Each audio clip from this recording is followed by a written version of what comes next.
start is not so good, and I was thinking in my head what to do, and I was staying calm, and my coach is not here, and I was thinking about him. I want to make him happy, and then I get angry and jump 786, and I hope my coach is happy, and my family, of course. Top points for Croatia, and this is actually very, very helpful.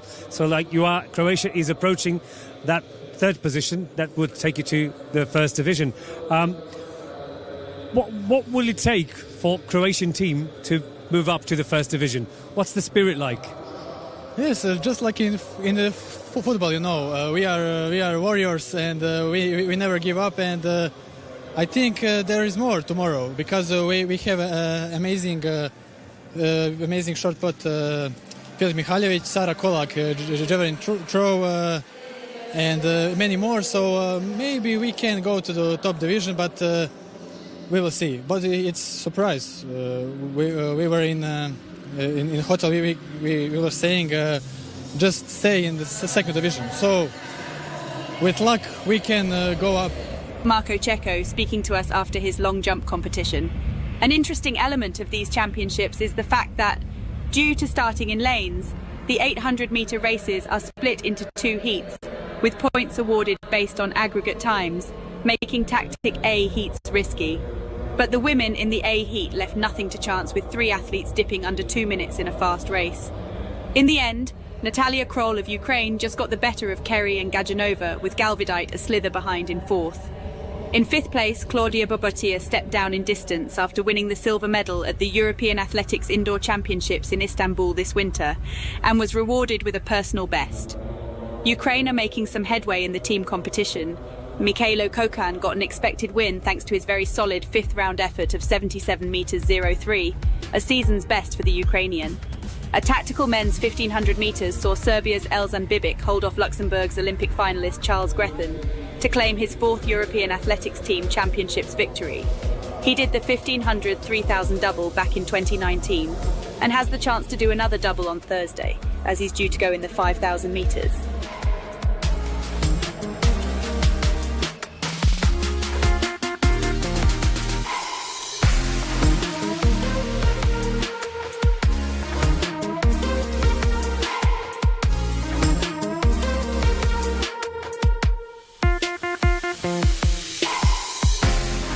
Good morning and welcome to our audio coverage from the European Team Championships here in Poland. We're about to get underway with the final morning of Division 3 action. If you'd like to watch what's happening, head over to allathletics.tv. We've also got highlights and full session replays on that website, allathletics.tv. But now let's get underway with action from Division 3.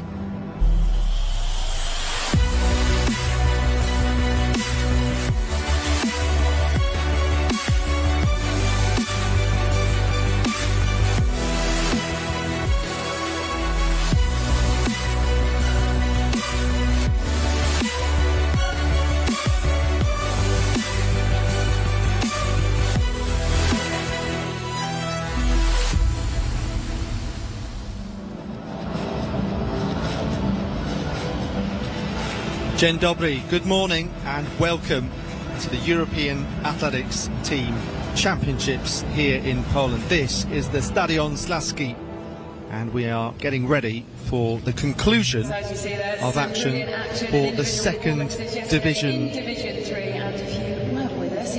which follows the third division this morning. So that means we'll have victory ceremonies as well. And we've had a flavour of the action in some very hot conditions also. It's been all the way up to 30 degrees. I think some of the athletes, as a result, have had some tough times getting used to the heat, but many coming from hot climates around Europe also. Promotion, though, is at stake. And we'll have a look at the team standings as well. It's been a terrific performance in this third division from Ireland across the past few days. So we just take a look along the timetable, starting at 9:55 local time, with the women's javelin, then men's high jump, and then into the sprints. My name's Alex Seftil, and Hannah England is alongside me. So we've seen in this third division, as I say, good performances from Ireland, Austria, but be really exciting as suddenly it's like the business end of competition to see who'll actually get promoted, and I wonder how that will play into the dynamic within the teams and whether that will be part of the discussions overnight to make sure that they get promoted. I'm sure every team is going to really know where their standings are. It does look like the top three, Ireland, Austria and Israel, are safe, but I think no one's going to leave anything to chance. That Israeli team particularly, they're going to know. Malta have had some inspired performances, and they've got good opportunity today as well, Malta. There's a few good athletes in there for them.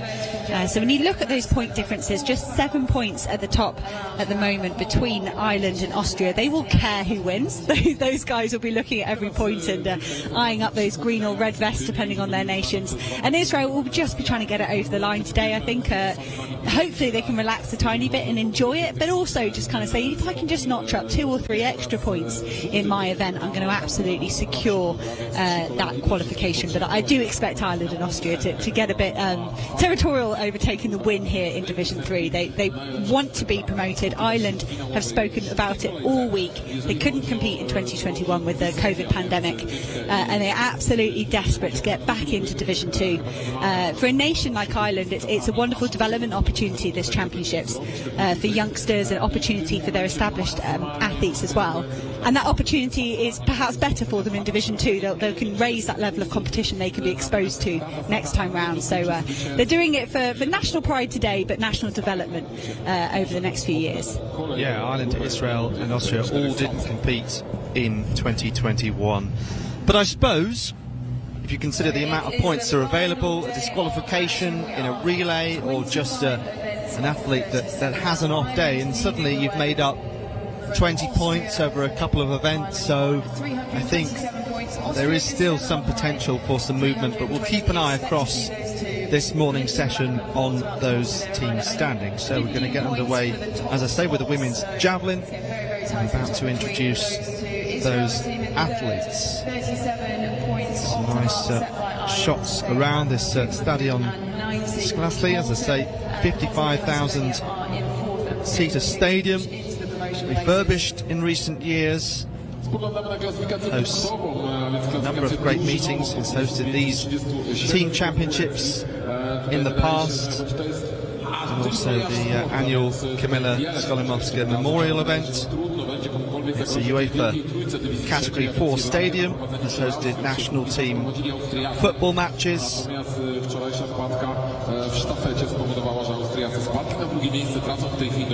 It's actually to have such a high quality stadium outside, or at least direct side of a major city or a capital city. But as we know, Poland are so brilliant in terms of facilities and being trusted to run major athletics competitions. So we're going to see introduction in the javelin in a moment, but Anna, you're looking at the men's high jump. What in particular are we looking out for here? What notable performances might we expect? Dragan Pesic of Montenegro is already on 19 points for his nation, so he's going to notch up a few more. Super impressive. He's been competing in multiple events. But Strasser of Austria and Kusin of Ireland, when we look at that team battle between those two, they're very closely matched on season's best and personal bests. And you mentioned that the team element, that a no height, a no mark, a fall, a disqualification is a 15-point swing if the other nation win, and we saw that a little bit in some of the relays yesterday across the divisions. There is still huge jeopardy out there for these athletes, and something like high jump, it's a hot morning, it's early, you could get a no height from someone significant. I hope we don't, but yeah, there are tricky things like that could go on today as well. Yeah, and we were saying about Estonia in that women's 4x1, they just went back and exchanged the baton, didn't they? And in the end there were 4 teams that didn't finish or DQ'd, so I think that would be 5 points if I'm not mistaken. So yeah, that makes quite a difference, because at the time we thought it might make 1 point difference, but was even more crucial than that. So these are the athletes that are going to be in the women's javelin competition. And as with many of these field events, we have had two pools of athletes. And there are the stronger competitors, so led really by Victoria Hudson and Margarita de Rozon, those who've thrown over 60 metres in the past. And this could actually be an event in which Austria are quite a bit stronger than Ireland, as we look at Morato Kanyabate of Andorra,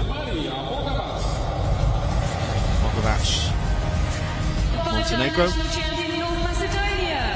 This is Mateja Efremovska of Macedonia. I don't think it's unfair to say that some of the athletes brought into the javelin, which isn't their strongest event. Georgia Cesarini of San Marino. They've been particularly strong in the sprints. Alexandra Vidovic of Bosnia, of course, that win for Amel Tuka in the men's 800 metres, an expected victor. Alison Halvarsson, Armenia. This is Victoria Hudson. You can see there, very close to her lifetime best, over 64 metres this year. Bella Chikadjua, the Georgian. Israel's Margarita de Rozon. Third at the European Games in 2015. Claire McNamara of Malta. Medina Kutleshi of Kosovo. So one of those for whom there is no javelin result. And Grace Casey of Ireland, previously representing us country at these championships in 2017 in Vrasa, 46 metres at best.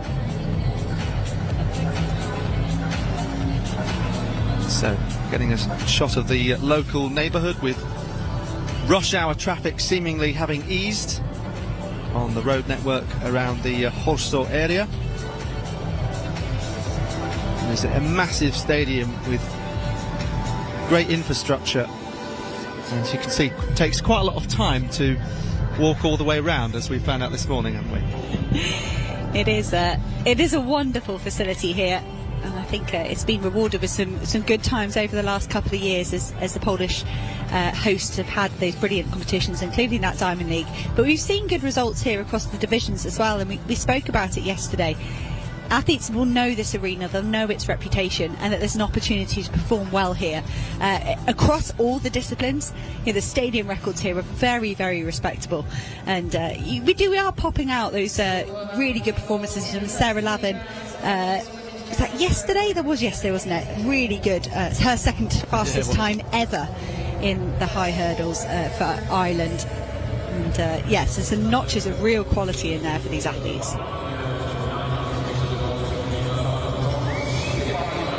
Also the third consecutive edition of the European Athletics Team Championships that there has been some Polish hosting. It was here 2 years ago for the Super League, now the first division, and Super League was in Bydgoszcz in 2019. Kanyabate opening up the javelin here.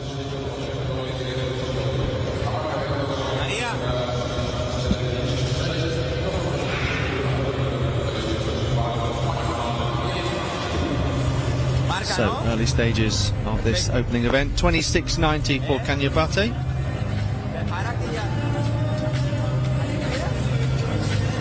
Bogovac going over 45 minutes, so we're going to see quite a few differences right across the sector.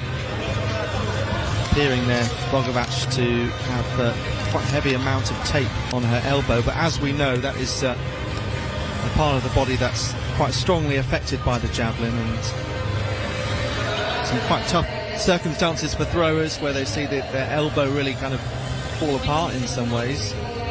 Efremovska.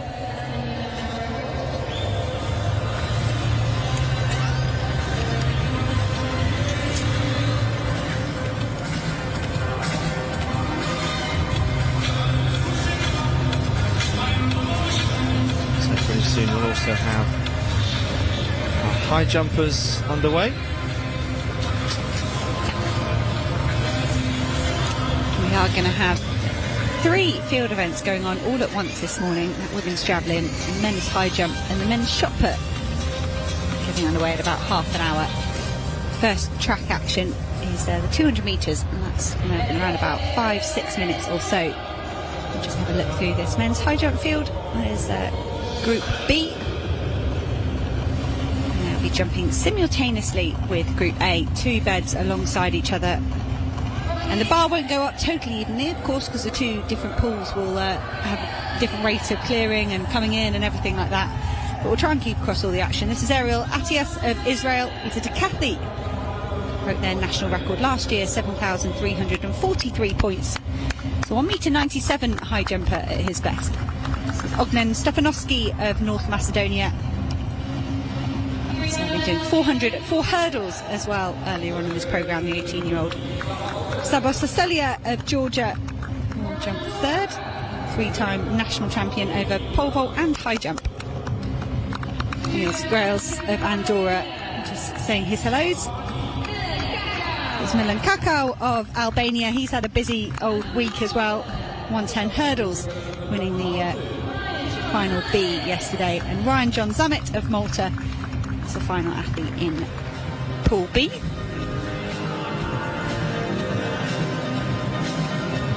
Coaches getting their moment as well, as they should.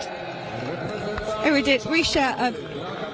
No, we haven't got Eric Risha of Kosovo, so no start for Kosovo. Dragan Pesic of Montenegro. You mentioned he's a decathlete, been doing lots of events. This is Samir Hodzic of Bosnia and Herzegovina. Lionel Affenstrasser of Austria. He's got a new personal best this season of 2:15. And that's very useful. David Kussen of Ireland, lifetime best of 2:17, so higher than that of the Austrian, but he hasn't competed yet this season. And the final athlete in this pool is Eugenio Rossi of San Marino. He's the national record holder at 2:27. That is miles higher than anyone else has achieved in this field, but that was back in 2015. He's got a season's best of 1:99. So it's let's see whether Rossi can roll back the years for San Marino and get involved with Kussen of Ireland and Strasser of Austria. Perhaps expect Dragan Pesic, the Montenegrin, to be very reliable, technically astute if he spends all that time in the discipline of the decathlon where you don't want to get a no height. It's not about getting points. He's very used to collecting points for himself. He's just doing it here for his nation instead.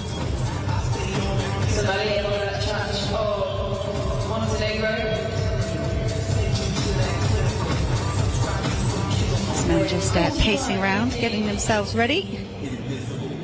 First athlete to jump will be Ryan John Zammit of Malta. His bar. Well, it's the first athlete being focused on. I think some other athletes in this pool attempting 165 opening height. Does look like Zammit's going to be the first athlete to have a go.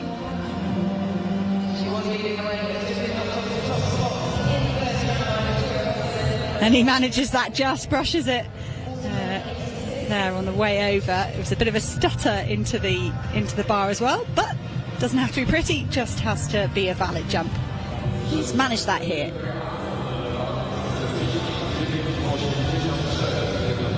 Here's Dragan Pesic, the decathlete. First time clear at 165 as already. I mentioned he was 6th in his heat in the 400, 7th in his heat in the 400 metre hurdles. That gives him 19 points already.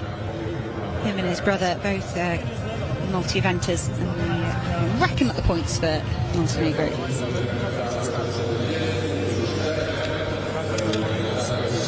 Bar had only just stopped shaking from the effort of the Maltese there by the time that Pesic was actually starting to run up.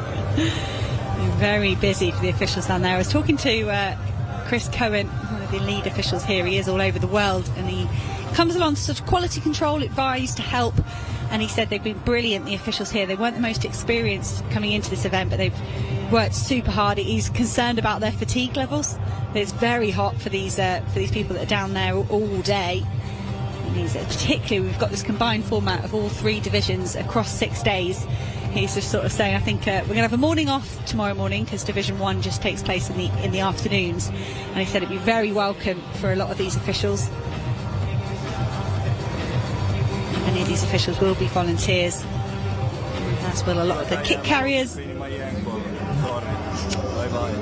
Yeah, I mean, because of the roof, it means that the track is predominantly shaded, but those actually out there on the infield section are more in direct sunlight. And there's very little wind here in Silesia at all. But this track is so sheltered, like you say, with this roof the whole way around. It's hot and sticky down there. So that was Eugenio Rossi of San Marino. I mentioned he's a national record holder with 2:27, saying he could feel his ankle. He's not going to take any part in this men's high jump. And he said sorry. I'm sure that'll be to his nation. He would love to have pulled on the vest and represented them. But unfortunately, a sore ankle preventing him. So, we have the men's shot put also getting underway. As you said, this will be the third field event of the morning. It certainly will. It's not due to start throwing for half an hour or so. That's certainly one to look forward to. Red Sea, Pezir, Bosnia and Herzegovina, favours of Ireland. Georgia, Ireland, Bosnia and Herzegovina battling it out for maximum points. Opportunity for Ireland in that event. Get some much needed points over Austria. I'm sure we've even got an Austrian entry. We've got Will Debo in there. So I believe this is still warm-up shots here for the shot put. And, I think maybe because it's so warm, many of them down to their vests already, but the start time I've got written down on our schedule isn't for another 25 minutes or so. And there doesn't seem to be any measuring going on. Just the etiquette here of taking it in turns to go in and have a practice throw. So first track action of the morning is the women's 200 metres, starting off with Heat B. Another point, by the way, in terms of making up a points deficit is that some of the smaller nations might have fewer travelling reserves, and if there are any injuries, it might mean that there isn't an athlete with the technical skills that might be able to replace. In any case, we're looking along the lineups of these athletes in the women's 200. So this, the B race, and then the A race coming up a few minutes after. Sara Susuri, so she won the B race of the women's 400. The way the timetable has gone, it has allowed a doubling up in this way. Bosnic, 660 and 100 national records for her. Masa Bubanja of Montenegro. And in lane 5, 18 years of age, and Ilyana Bekiri, who won her 200 and 400 national championships last year.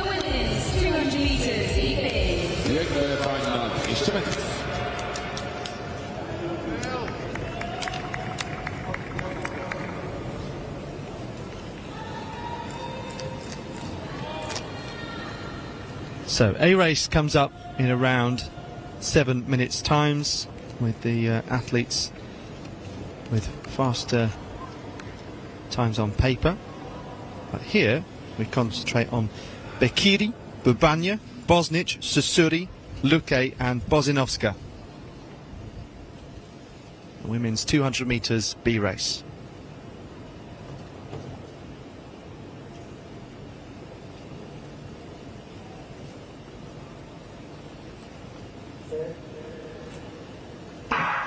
So these athletes all around the 25-26 second mark. Sara Susuri going well in the blue of Kosovo.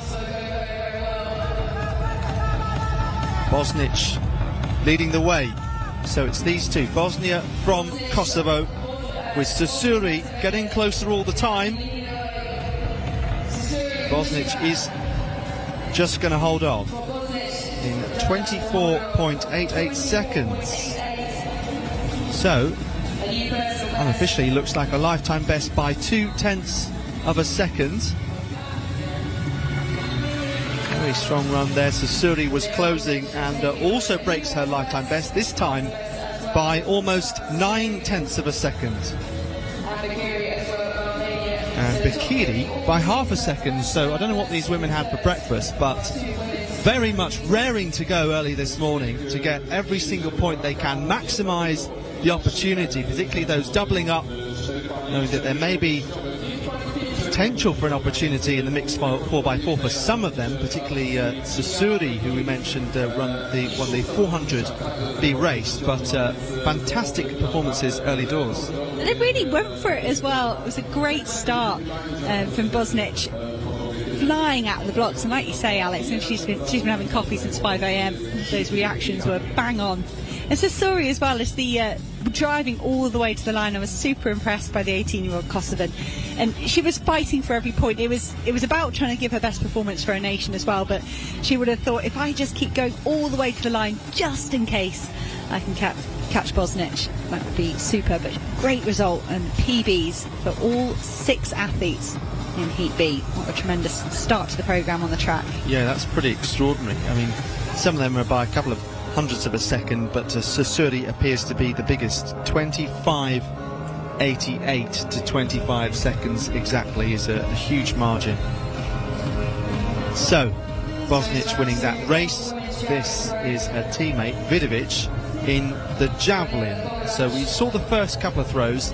Since then, Victoria Hudson, as expected, has gone on to lead the standings at the end of the first round. 49.86. Vidovic just short of the 40-metre mark there. Looks to be similar to what was achieved previously, so we have the green indicator for a valid throw coming up in this round number 2.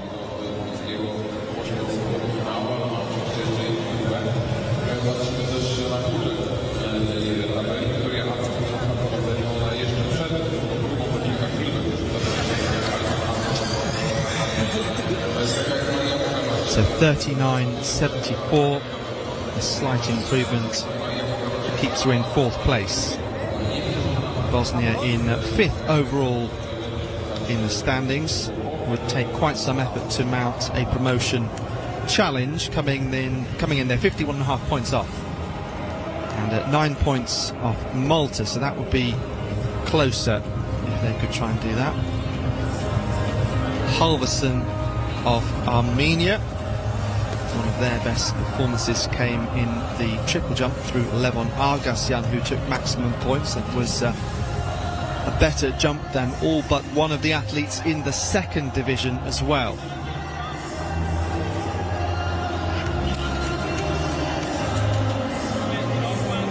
Anderson is also a good 400-metre hurdler as well,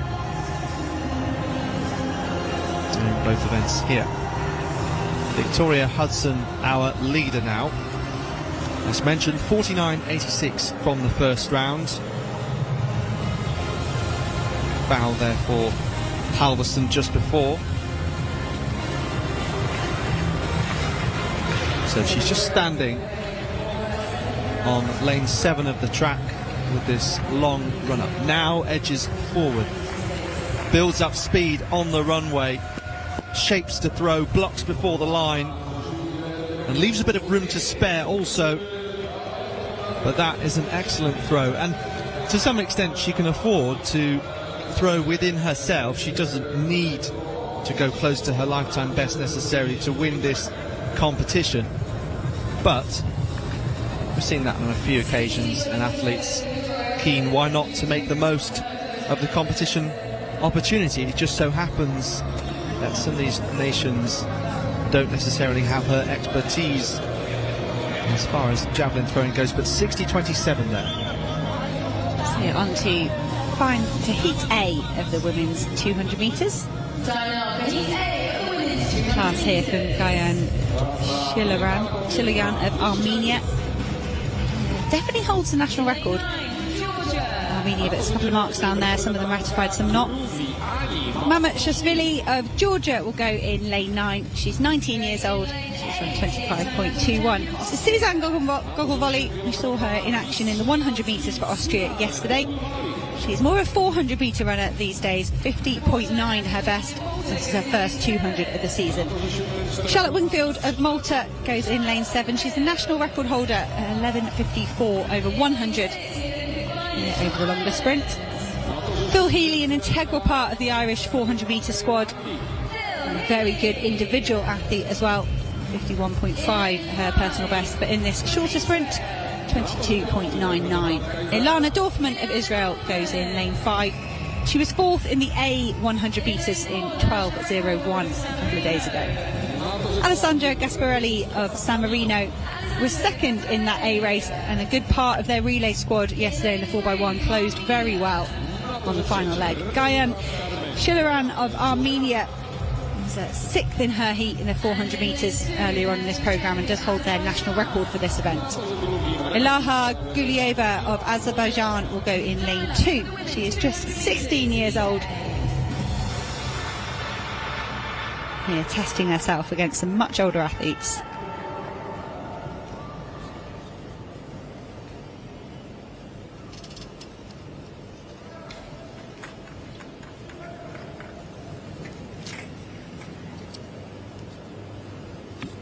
Susan Gogolvoli competed in the 4x1, not in the 400, her favoured distance at the moment. We're seeing her here in the 200, and maybe we'll get her in the mixed 4x4 for Austria at the end of the programme. But good points opportunity here for Austria. And Phil Healy will know that. She'll chase hard from lane 6 inside. Pretty even start from all the athletes. Perhaps Charlotte Wingfield of Malta struggling a bit in the middle, but she might just be made to look like that because Phil Healy is having a fantastic bend here, as is Gogolvoli. Phil Healy swings off the straight, and now it's that speed endurance of Suzanne Gogolvoli, the Austrian, coming into play in the final few metres here. 23.1 for Suzanne Gogolvoli, equals her personal best set last year. Big smile from her. I don't know if she was expecting that. Wind here in the stadium, plus 0.2, very nice. Does lend to the warm closeness here we've been mentioning, but ideal conditions if you are able to get yourself ready. And the early indication there on the graphic on the side is a national record for Gasparelli of San Marino. She's had a great week. I think she has seen that on the big screen. Good performances in the individual 100, the 4x1, and now in the 200 for Alessandra Gasparelli of San Marino. She was in lane 4. See her here, just not starting as fast as the athletes around her, but she finished tremendously well. Yeah, it was terrific speed endurance to hold on and have a decent margin at the end of that race. Austria here could have a complete lockout of the sprints with Fuchs and Lindner winning the 100 metres. Now 200 victory here for Gogolvoli, with Marcus Fuchs going again in the men's 200 metres, which will come up a little later in this morning session. It's lots of different things that athletes can use this European Team Championships for, and for me, Suzanne Gogolvoli not doing her favourite event, the 400. Yeah, a bit of a speed work here, and it's been rounded down to a personal best. 23.09 for Austria's Suzanne Gogolvoli, maximum points. Second place, Phil Healy, 23.79. Good points for Ireland, and a national record for Alessandra Gasparelli in third. There's the compiled results once you put both heats together. See Nira Bosnic of Bosnia and Herzegovina from Heat B sneaking into the top 8 there, being rewarded with 7th place. So they are now 6 points ahead of Austria. Israel in third on 301. So still remains very close at the top. I think it was 7 points before we start the session, and so Austria closed in by 1, but as we've tended to see, that doesn't necessarily take into account the event that's just happened, so it may well be that will refresh in a moment with Austria actually on top. Kutleshi in the javelin here, so one of those that's just trying to get as many points as she can for her country around this 20-metre mark. Still Victoria Hudson with 60.27 that we saw previously from Bogovac of Montenegro, 45.15, and then Dorozon of Israel, 43.39. Grace Casey of Ireland 38.47 in the first round.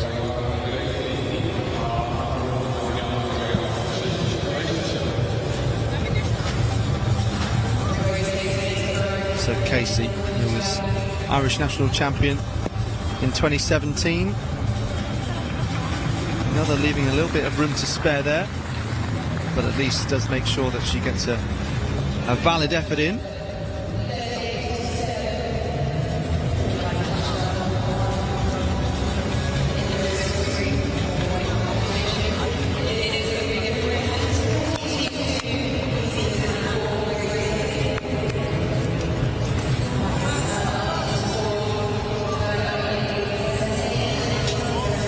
So 42.04 for Casey. That's a decent improvement, and it puts her up into 4th place.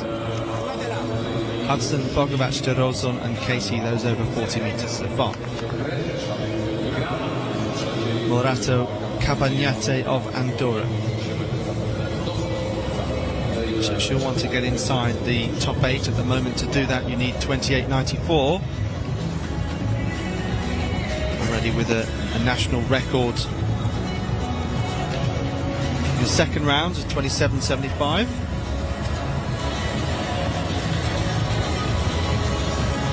Gets the green indicator once more. You can see we often say it with the heptathletes, shaping to throw quite early, but for some can prove quite effective. 29.60. So adds another 2 metres to that record.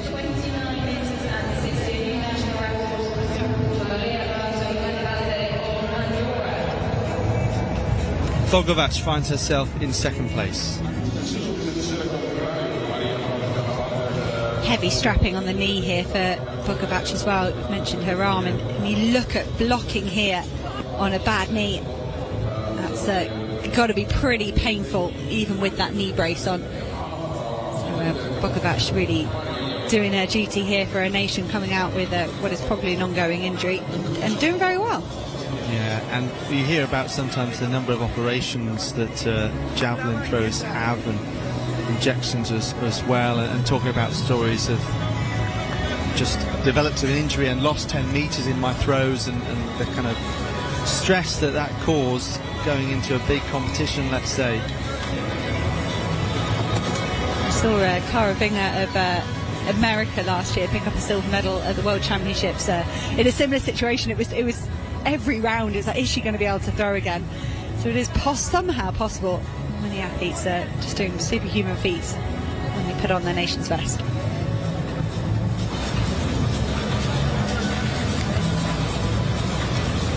So Bogovac with 41.69, no improvement on her first round. If she is feeling discomfort at any point, she might decide that that is a really strong helping of points to be currently in second place and some 7 metres inside the top 3.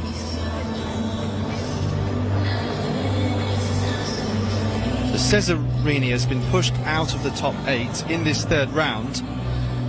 She needs to improve by just under a metre to get back inside it. Guarantee herself 3 extra throws. She might be just a little bit off doing that.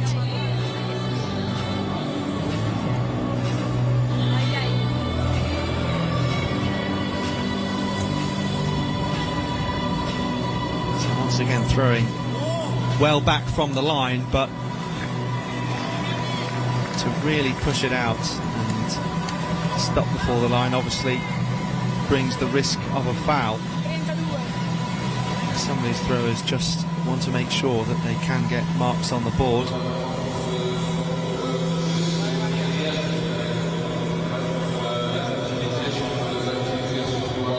little bit like a safe changeover in the relay.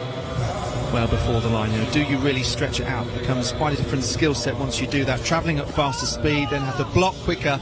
There we go, Vidovic. knows how to do it, just bringing that blocking foot forward, holding the javelin high above her head, pushing all the way through. Swiatovic had 39.74, but you can see that's a big improvement.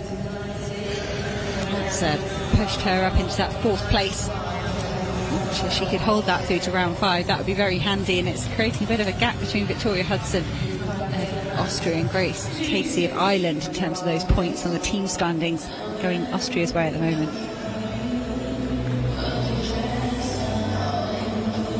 Very much so. So Halvorsen with a lifetime best of 44.54. One of those capable of throwing further. He could really whip through, but didn't get enough height on it.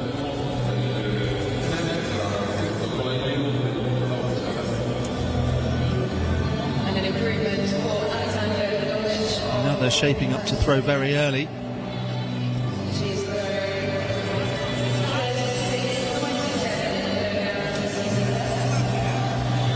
Just holding her elbow as well, which she has some support on, so maybe trying to avoid too much weight being put on that. Time for 2 more 200 metres. It's the men's this time, starting off with Heat B. Fastest athlete in the field, Senic of Montenegro. And he's been given a good lane draw. I've got to say the seeding's been pretty good here in Silesia in terms of lane draws and heat draws. Edham Vikalo of Bosnia and Herzegovina. Set a national record with this 4x1 squad. Limassol, Cyprus at the last edition of these European Team Championships. This is Alexei Aliakbarov of Azerbaijan, 19 years old. He's in 7 outside of this man, Ognen Marsenic of Montenegro, 6 times national champion over 100 and 200. He was second in his heat. Here in the 100 metres, goes again in the 200 here. Enis Bitiku of Kosovo goes in lane 5. And completing the lineup in lane 4, Arduri Villanova of Andorra, national record holder over the short sprint, 10.92. It's 22.75. Best mark. in lane 3 from Armenia. And, we have the Armenian on the inside lane, David Sarkisyan. I've seen him a few times, maybe in the 100 earlier on. 200 metres.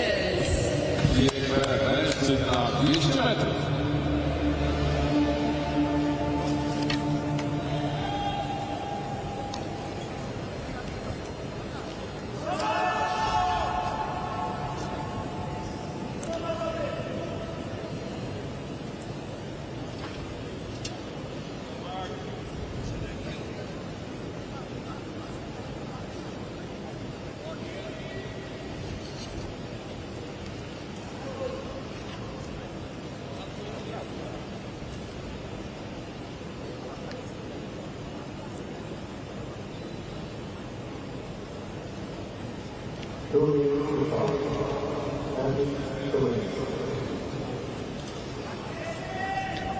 officials don't seem to be totally ready for this. Just giving the athletes the instruction just to stand down, relax a little bit.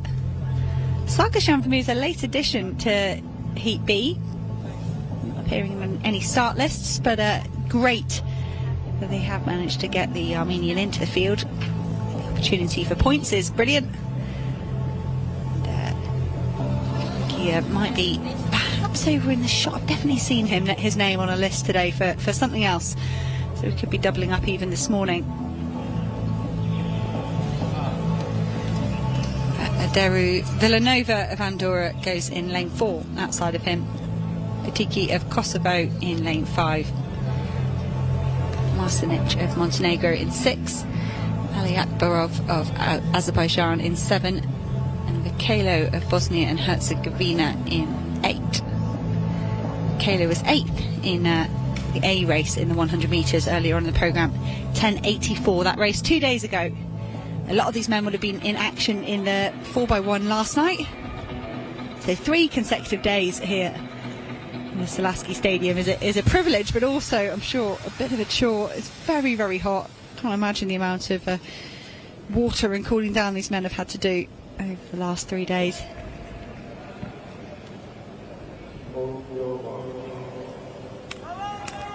Looks like everything is set now. Just Vakelo of Bosnia and Herzegovina in the shade out in lane 8. That is your favoured lane draw today.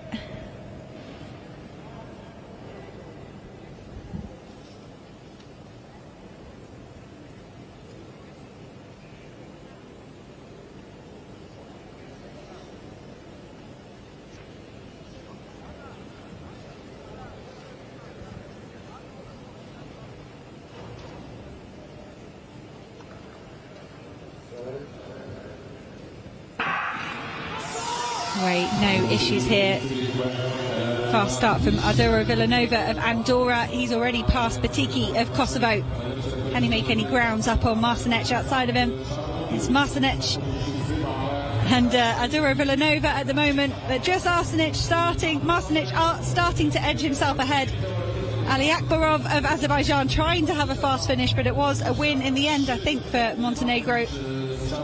Clock stopping at 22.23 for the 19-year-old. That would be 500ths outside his personal best and a season's best. This being his first 200 metres of the season. Lots of 60 metres indoors.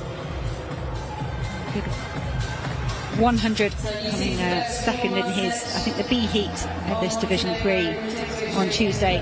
And a win here for Montenegro. Really strong finish under pressure. I think the biggest celebration came from Ali Akbarov of Azerbaijan in second place. There's the results. Ali Akbarov just 200 short of taking the win. The season's best for Marcinec in the win. See how that time stacks up against the A heat. That will get underway shortly. Before that, we're going to introduce you to the shot put athletes for today. Strong field of 14 men down there. 5 national record holders. It's a lovely stat to read out for a field. They'll be down there warming up for a bit. They have got a small amount of shade for a big number of tall men. Prize retail underneath that umbrella. It's Marian Nojkowski of Macedonia.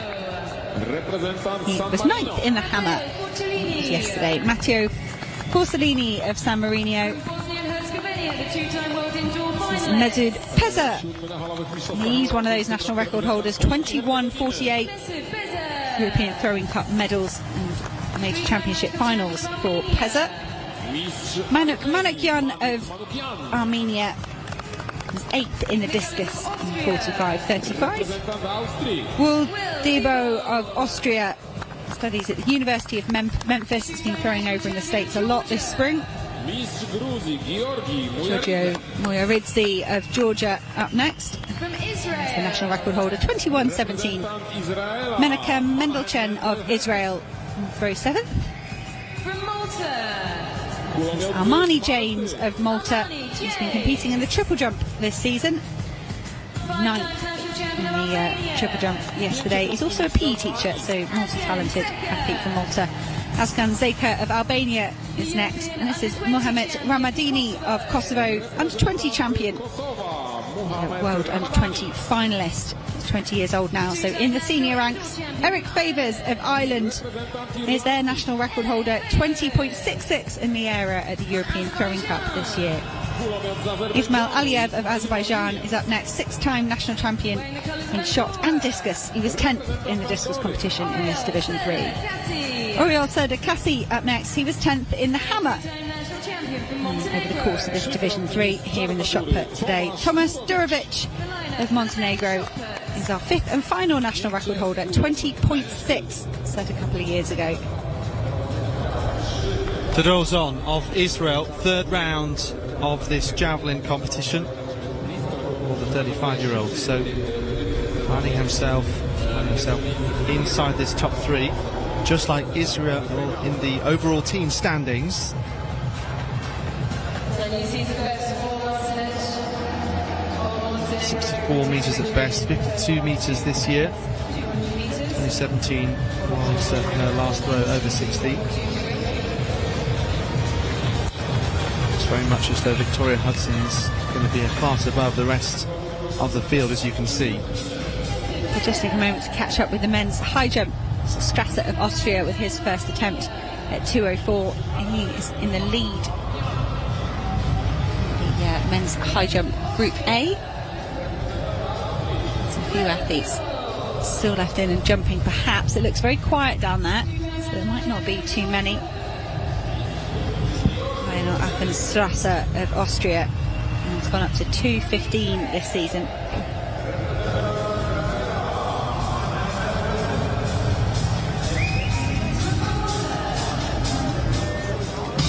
So men's 200A race, the next action on the track, and we'll see whether Austria will win all of the 100 and 200 races with Markus Fuchs returning. It's been a terrific season for him, particularly in the 100, of course.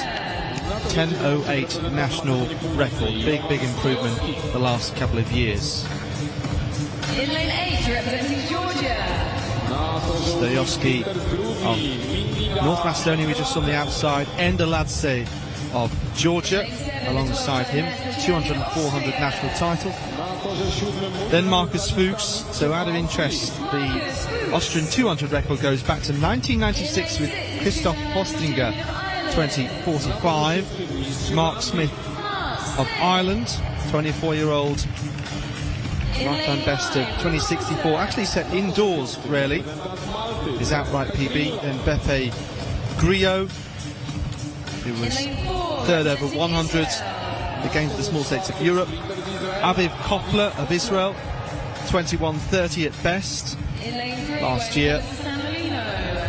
San Marino's Alessandro Gasparoni, who was 7th in the 400 metres. There has been a lot of 200 and 400 crossover. You were wondering about the Armenian. He was also in the 400, as was Franco Burai, who won that event. 21.3, his lifetime best. But the two who have run sub 21 are Mark Smith and Markus Fuchs.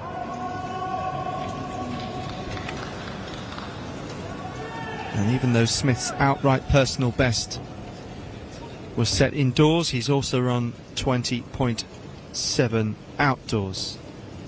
So Burai of Albania and Gasparoni, Koffler, Grillo, Smith, Fuchs, Endeladze and Stoyovsky in this men's 200 metres A race.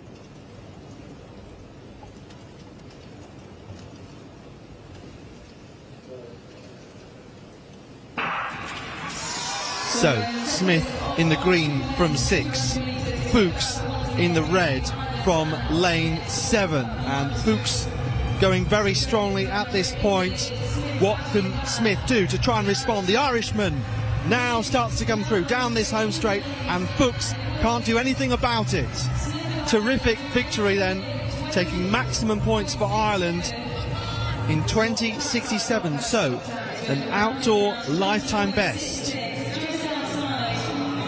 and thereby thinking about that overall team standings battle, preventing Austria from taking maximum points. And in fact, look at that, Endeladze just got up for second right at the end of that race, and a new lifetime best time also by 0.3 of a second. Markus Fuchs, I don't know whether he had that 100 in his legs, suppose not. It's just the fact that Smith was stronger over the longer of the sprints. Well, Markus Fuchs did indicate in his post-race interview on Tuesday he struggled with the heat, he found it was very uncomfortable. But for me, Mark Smith, I was wondering, how's this guy going to rise to the occasion? Markus Fuchs is a very accomplished athlete that Smith has very closely matched on time this season, and he just brought the heat here. It was a great bend off Mark Smith, and for me it was almost like he was going downhill just as the bend flattened out and he turned into the straight. It was like he was on a different surface to everyone else. So it was a little boost as that bend finished and he went into the straight. And I think that put the pressure on Marcus Fuchs. He was desperately trying to get maximum points for Austria, and that opened the door for Mendia Enzeladze of Georgia just to sneak past him by 100th. Photo finish showing the flex from Mark Smith and the dip from Enzeladze, 100th his margin over Marcus Fuchs. Yeah, fascinating. That's almost like Fuchs knew his powers were fading and didn't quite realise that Enzeladze was about to sneak past by the finest of margins. So he goes sub-21 for the first time behind Smith. 2066 now given as officially. And Burai showing us a new national record. As we see the full combined results. So that's what it's done to the overall standings. Ireland started the programme 7 points ahead. They're currently 8 points ahead of Austria. It's still not very much. Israel still looking pretty good for third place. Malta, Bosnia-Herzegovina, Georgia having a very nice day so far. Lots of good performances from their athletes, personal bests and the like. Liechtenstein, Kosovo and Azerbaijan still at the bottom of the table, but again the individual performances have been wonderful. So Cusson is still in this competition, the bar up at 2:11. He hasn't competed yet in the whole of 2023. His personal best is 2:17, but I feel like high jump is quite a rhythm event, something you've got to familiarise yourself with, and David Cusson's doing really well, picking up valuable points here for his team. Lionel Strasser of Austria is also clear at this height. Also competing at this height, I'm not sure. I think bar now going up to 2:14, but here is Strasser having his second attempt at 2:11, and he will join David Cusson at 2:14. It's edging towards Strasser's new personal best at 2:15, but he's looking confident, looking comfortable. Both these athletes have taken a similar amount of jumps as well, came in at similar heights, so hopefully fatigue levels aren't more extreme for one than the other.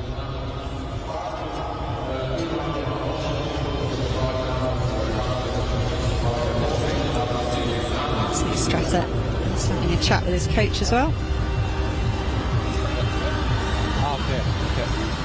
So it is just Cusson and Strasser left in the competition. They're in Group A. Group B, the bar up at 180. They're still jumping down there. Atius, the first time clearance. Milan Kauko still working away at 180, as is Saber Selelia of Georgia. So both pools still jumping. The bar has gone up faster in Pool A, though it started higher. Attempt now looking at 4:14. Cusson says, and he's looking down at the ground, perhaps stretching his back, I'm sure, just enjoying the shade there. So Strasser first to attempt 2:14. Doesn't manage it at first. At the moment, David Cussons with his first time clearance at 2:11 has the better of Strasser. Another all-important point between Ireland and Austria.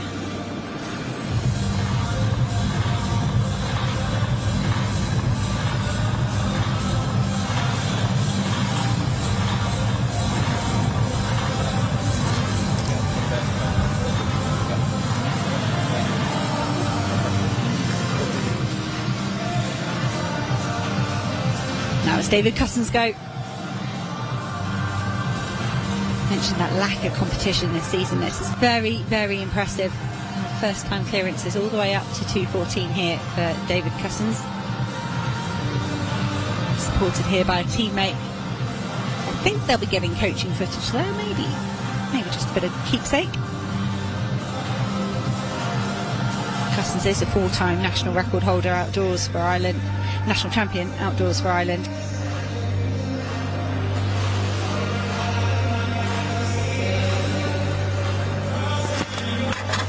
Oh, nearly.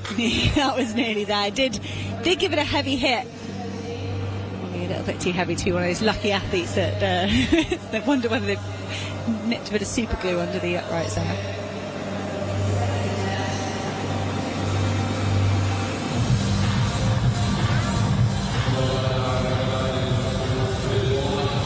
Cousins and Strasser will go for second attempts at 2:14.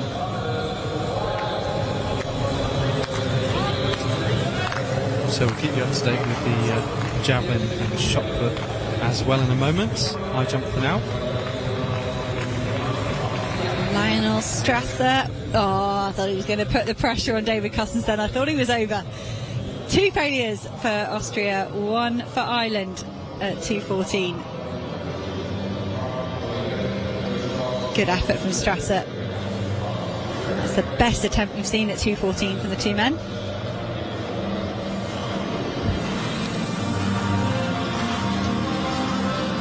I wonder the balance between the confidence you take from nearly getting something and the frustration from nearly getting something. That could have been it. You could relax and put the pressure on someone else. I would like to think you take confidence. You know, it is there. I've just got to repeat that with a tiny tweak.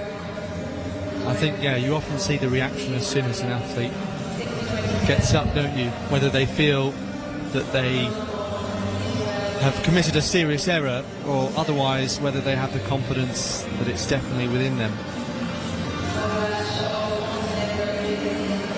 David Cusson, second attempt 2:14. Nope. So potentially not as good as his first attempt. Was it with his head? He's rubbing the back of his head. He certainly hit it off very early. Yeah, I think he almost came down on the bar there with his head. The jumpers always say that they feel like they have a big jump within them, but it's surely it's one of the hardest events in athletics in order to be consistent at. You might have on your day the biggest jump of your career, but then clearing that time and time again, every competition consistently, it's just it's so difficult to extract 100% in every event you take part in. When doing it at the right point in the competition as well, is how often do we see athletes miles over a lower bar when they're fresher? Even the pressure's not there, the fatigue's not in their legs. Third and final attempt for Lionel Strasser. No, so it will be a win for David Cousins of Ireland. He's got one attempt left to see if he can further improve the season's best. But that result there means 15 points for Cusson, 14 for Strasser. And that gap at the top of the table extends by 1 more point.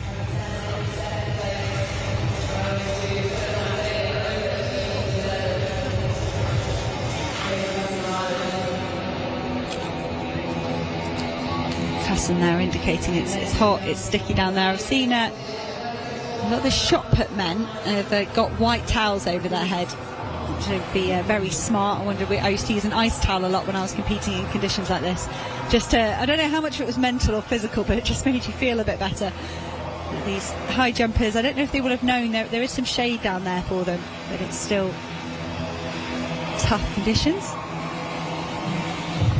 David Cusson is going to have a go here at 2:14. It won't change the points score, and it could change the trajectory of his season. First competition, 2:11 here for the 2023 season. I'm trying to add 3 centimetres to that.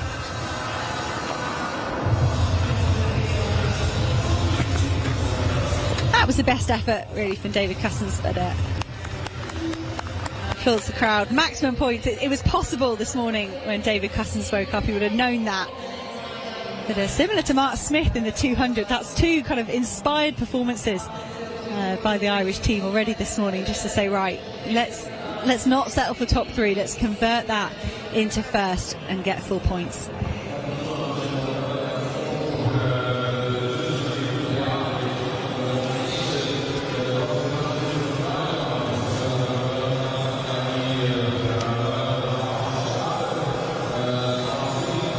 So back to this javelin competition. Excellent improvements in the third round for Vidovic of Bosnia. Still in this 4th place. She's one of those who's trying to get more speed in the runway. And then, of course, that transfer of energy as she pushes through and throws the javelin.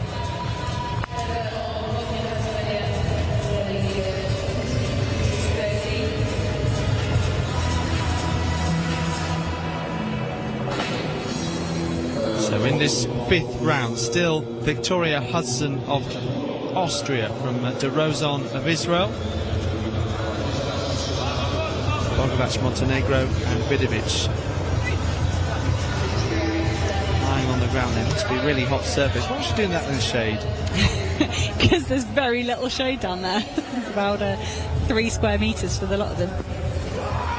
Bogovac, another going right to the line. In third place at this point, so just a couple of throws after this left of this fifth round.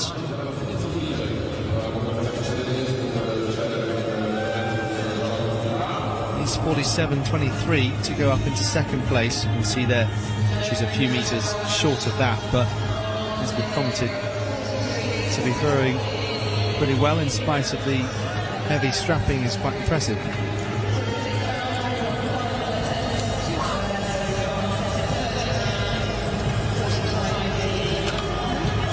One of their best events of all coming up a little later with Vukovic in the women's high jump.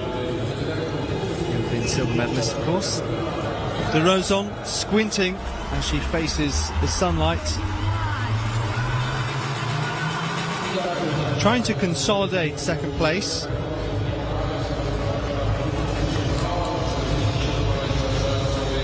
A foul here in the fifth round for the Israeli athletes.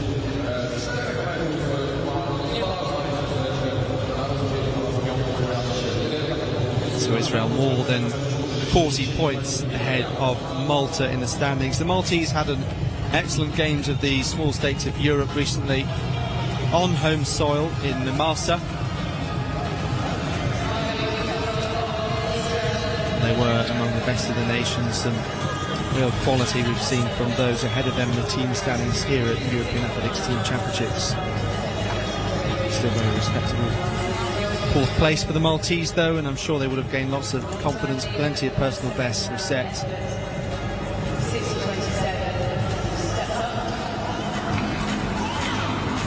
Over to Victoria Hudson, our leader in the javelin.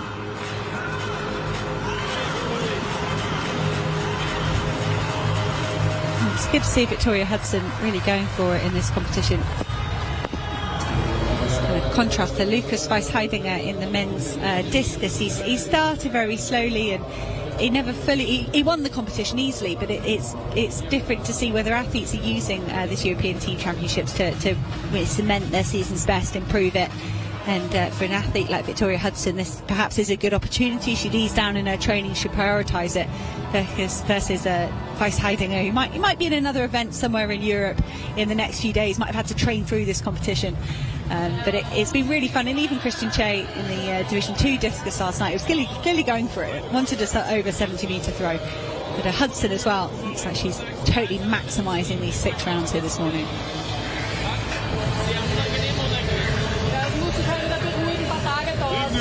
Yes, so we'll have one more round to come in a moment's time. Hudson from De Rozan, from Bogovac, the top 3.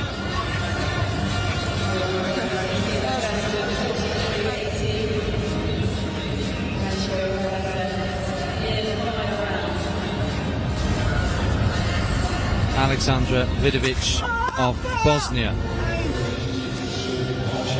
Once again just manages to stop in time, but short of the 40-metre mark.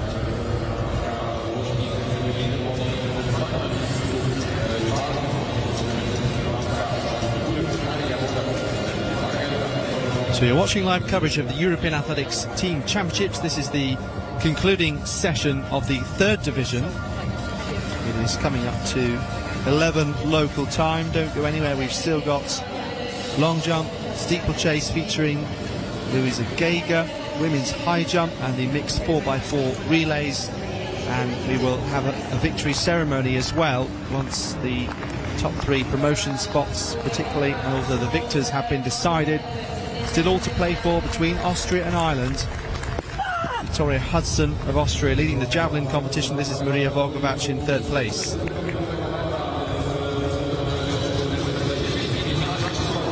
So gets the green indicator, but it looks like it's short of what she needs to go up into second.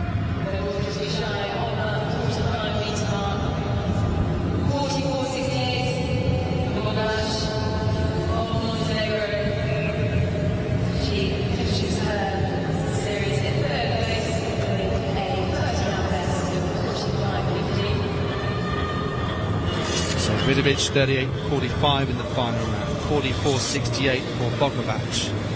It's two throw to come. And here is De Rozon building up speed, shaping to throw. Plenty of room left on the runway once more.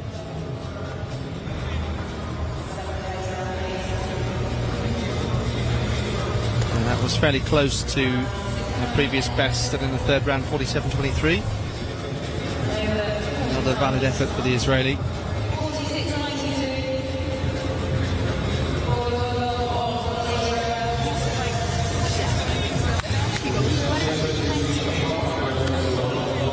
.46.92. Smile for De Rozon, and she can now relax very much in the shade. And there's more of it now. Perhaps a couple of athletes have cleared off, those who are finished for the day. It's a big point swing there between Austria and Ireland. That pretty much halves the lead. Good result from the Irish woman. She's throwing well, but such is the nature here as we work our way through the different events, different strengths and different nations. Unfortunately for Ireland, Victoria Hudson, really class athlete here in this women's javelin.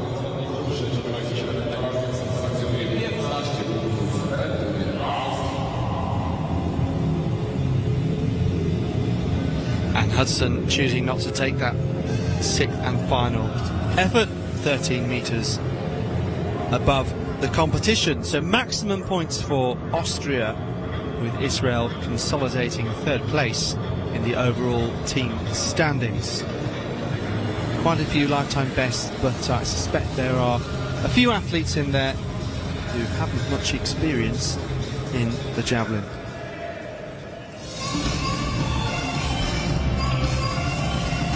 Time to look at our next field event. The men's shot put is just concluding its first round. The high jump is pretty much done, I think. We've got a few athletes still out there in pool B. The bar with Ariel Atias at 1.90 m over there. But here's your full lineup for the women's long jump.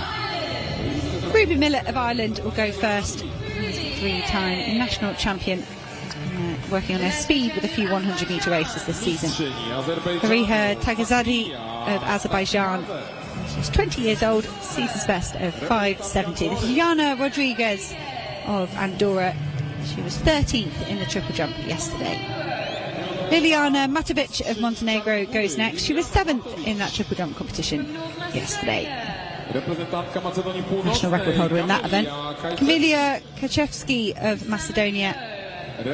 Season's best, a personal best this season of 5.20. Emma Corbelli of San Marino is up next. She's the national record holder in this event, 5.84. Amina Amanovic of Bosnia and Herzegovina will jump next. She's just 15 years old. Yana Sargsyan of Armenia goes next. She was second in the triple jump, 13.06, an equality athlete. Ingeborg Gunrold of Austria studies at the University of Texas, San Antonio, competes here in the long jump. Natalia Grigorian of Georgia was 9th in the triple jump yesterday. Romy Tamir of Israel, 4th in that triple jump. A lot of athletes coming back with good performances from yesterday. Claire Azapadi of Malta is the national record holder in the triple jump, but not yet in the long jump for Malta. Galia Giatti of Albania is our penultimate jumper at 15 years of age, and this is Larigi Peci of Kosovo. 14th in the triple jump, doesn't have a long jump mark next to her, so Peci perhaps here picking up points for Kosovo.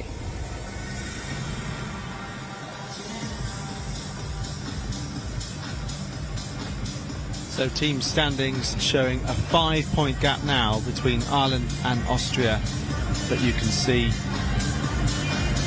they're 49.5 points between Israel and Malta in 4th place. Let's take a chance to catch up with the men's shot put. So they've made their way through round 1, just working on round 2 here. Salmani James of Malta doesn't have a mark next to his name. I said he's primarily a triple jumper. He was 9th in the triple jump here in this division. Doing well here in the shot put. See, I don't know if that's a slight kind of indication of the fact he knows he's not a shot put specialist. He's having a go, just using that glide technique as you'd expect, but not really the low position you might expect from an established shot putter to start. It's quite horizontal. 10.70 though. He's almost learning the event as he goes. James. Apologies if he is a regular shot putter, but he certainly a regular triple jumper, which would make me think he hasn't quite got the time to focus on shot put as well. Azgan Zika of Albania up next. He's in 8th place at the moment. Big roar from the Albanian. Too much effort there, too much speed and power. Couldn't keep himself in the circle. It's a foul. I think falling over that toe board is probably a bit painful as well. The athlete's just brushing the dirt to the dust off the circle. Zika again, and a look at his fall. You can see they're just losing his balance. So foul, and he stays in 8th place. This is Mohamed Ramadini of Kosovo, national record holder for 1928. That's could be around about the same as his 1877. Nice start from Ramadini.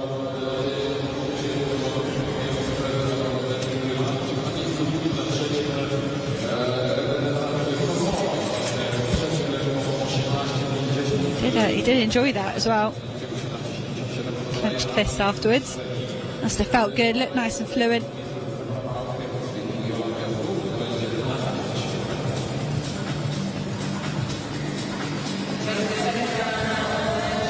$18.50 for Ramadani. Stays in 3rd place now. Eric Favours of Ireland, 2nd place at the moment. New national record. European throwing cup, left-handed, spins a different way, over 19 metres. That's a nice effort from Eric Favours. On par with his 1916 he's thrown already, and having a busy European season. Favours competing in lots of locations: Bergen, Prague, Geneva, Kladno, Nice, all in the last few weeks.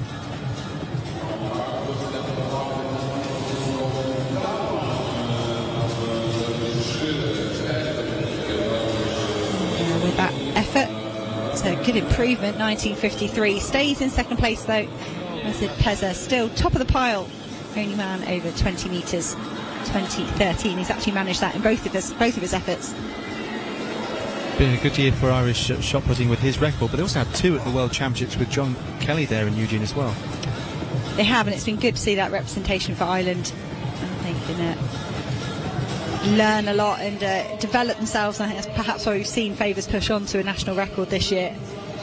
Ismail Aliyev of Azerbaijan up next. He was 10th in the discus yesterday.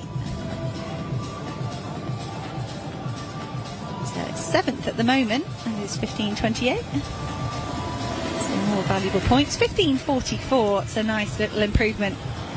He stays in 7th place though, but he's within 5 points of Menachem Mendelchen, Israel, who's in 6th. So Cassie of Andorra up next. 9.70 in his opening round. Long sleeve straight on his head. He's not brought his towel from his hotel room like some of the other athletes. I'm trying to do something. I did mention a few of these Andorrans with what looks to me like freshly shaved heads. I wonder if that's some sort of Andorran team initiation. And I was talking about this yesterday, Alex, with Phil. I love the Italian thing where they take a nick out the back of the guy's hair to indicate it's their first senior cap. And I think these men were beautifully manicured and looked after hair, and then just an ugly chunk out the back. So I will certainly be looking for that in Division 1. That is sort of the label of a Italian senior debut. On the men's side, I don't see it on the women's side, or maybe they can style their hair to they're able to work their way around it, but you certainly see it for the men. Durovic, 5th place at the moment, 17.79. He's an over 19 metre man at his best. It looks like it could be further than the 17 metre throw in his first round.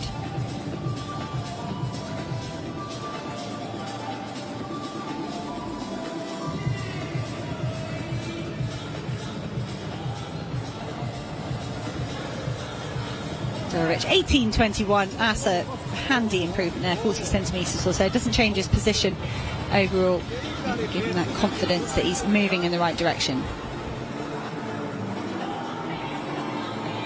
Neukovsky here to start the third round. 8th place at the moment with Asgan Zika of Albania, 14.72. Neukovsky would need quite an improvement to get up into that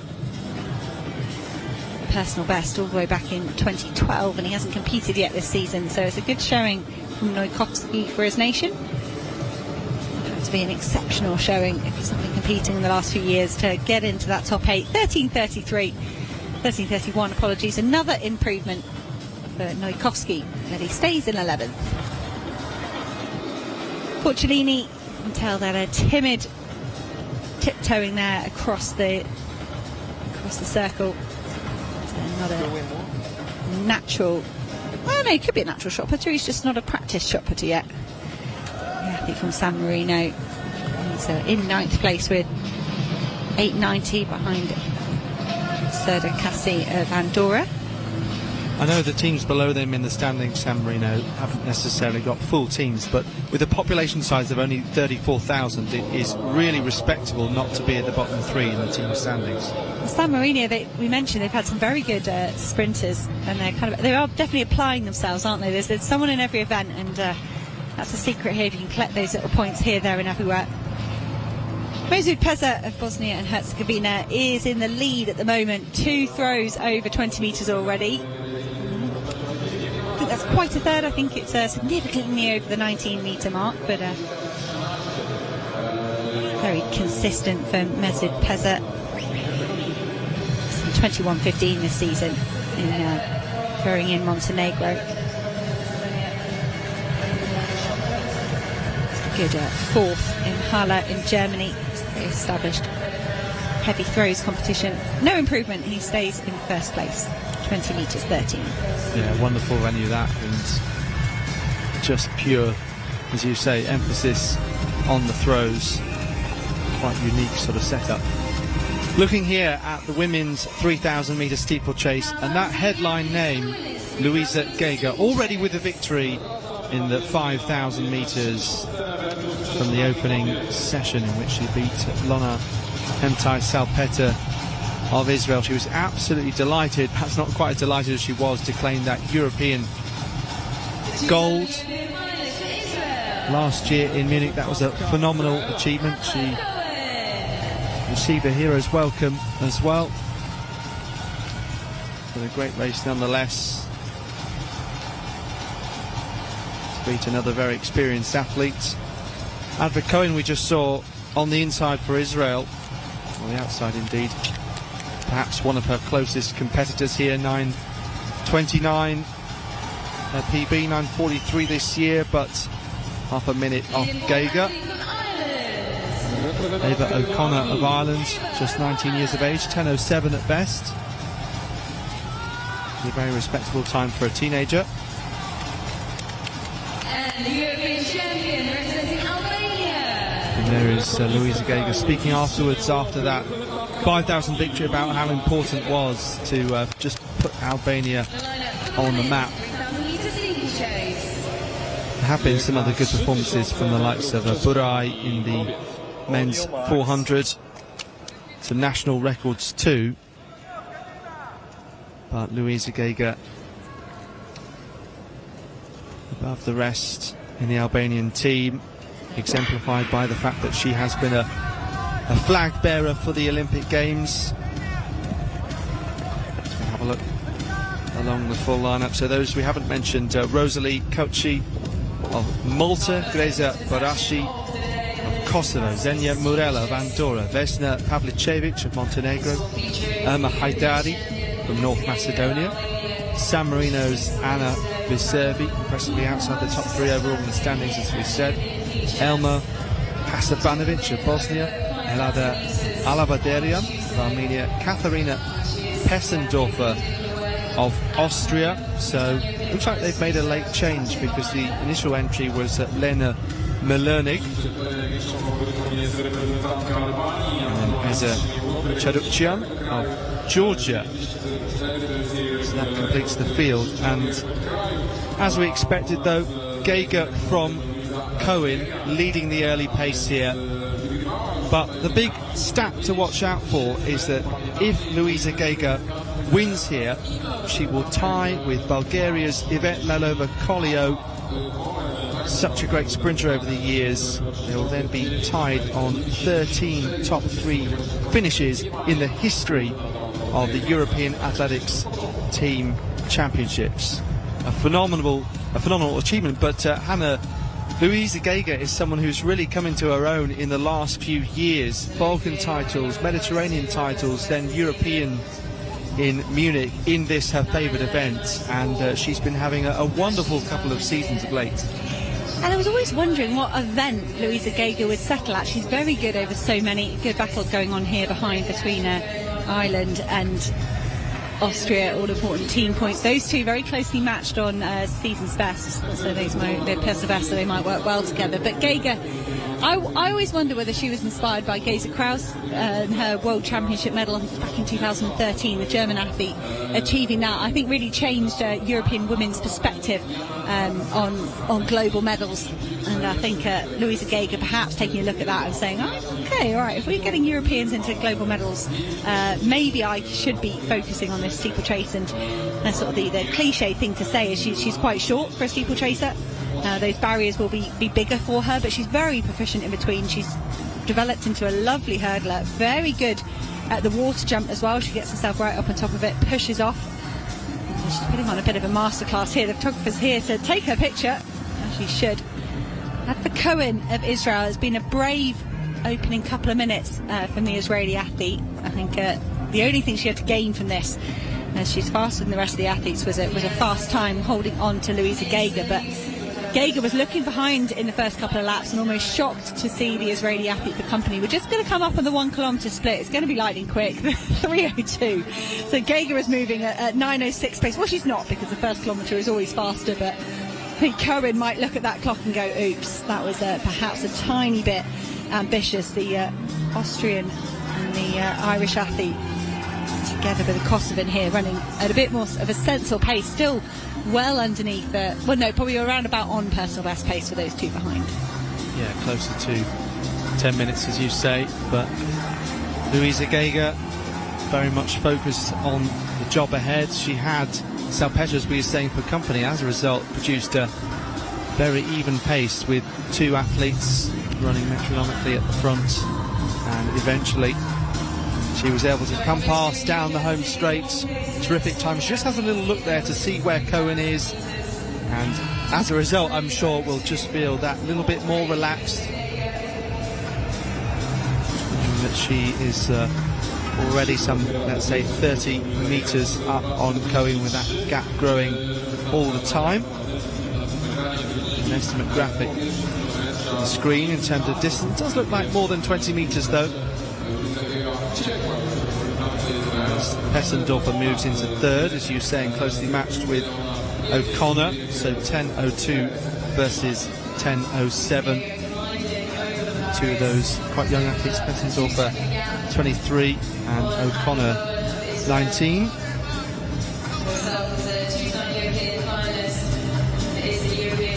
Lovely overhead shot here of Luisa Geiger, and you mentioned that win in the 5,000. It was good, it was 15:32. And then Agate Kone blew that away in the afternoon with a 15:15. And we've spoken a little bit about the European Games as a whole. They're awarding medals to the fastest three athletes across all three divisions. And I wonder if Luisa Geiger looked at that and thought, well, yikes, I'm already, I think, only pushed down to silver in that event. We have Division 1 still to come. And she's got an opportunity here. She is one of the best steeplechasers in Europe. She's not the European lead, that's with Alice Finot of France, but it's the whole cluster of them in the low 9:10s. And Luisa Geiger here, she's got good conditions. Who knows what the conditions will be come Sunday afternoon for Division 1. And I wonder if that's a bit of a target here for Geiger, as might be the championship record, which stands at 9:23. And Yulia Zarapova set back in 2010. Yeah, it would be the first time that she's done a 5,000 3K steeplechase double, either doing so at the Balkan Championships in Romania, actually setting a national record at the time, over 5,000, a championship record in the steeplechase, just really proving what we're saying about having a great couple of years. And how many athletes win the Balkan Championships, Mediterranean Games and the Europeans, and come top 5 in the World Championships in the same year? Well, I suppose we started to meet those championships to all fall in the same summer as well. But Geiger going so well. There's some athletes who are really starting to tire at this point, a little further back, and the field very much strung out as well. Eric Favors doing circles down there, whilst Ava O'Connor's doing very well, putting herself up in 3rd place in the steeplechase. 2 throws over 19 metres already, chasing that lead. Mesut Pezet and enjoying himself. That's what you like to see from Eric Favors. And that's why 20.28 for Favors. That is a brilliant improvement. So we missed the 2K split for Geiger. That was 6.11. So that's a 3:05 kilometre after her. No, it was 3:02 and then a 3:09. So still very, very good running from Louisa Geiger. And that championship record of 9:23 could be under danger. And I wonder, Alex, do you think she's got no pacemakers, she's got none of that wave light technology, but she has got lapped runners to aim at, and that's certainly got to be an incentive for Geiger as she moves through these laps.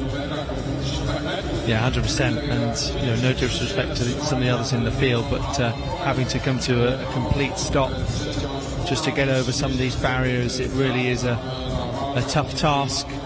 But Geiger still with wonderful technique in the closing stages of this race, trying to look out for Cohen, who is just rounding the top bench. She's going to come up into the water jump in a couple of seconds time there.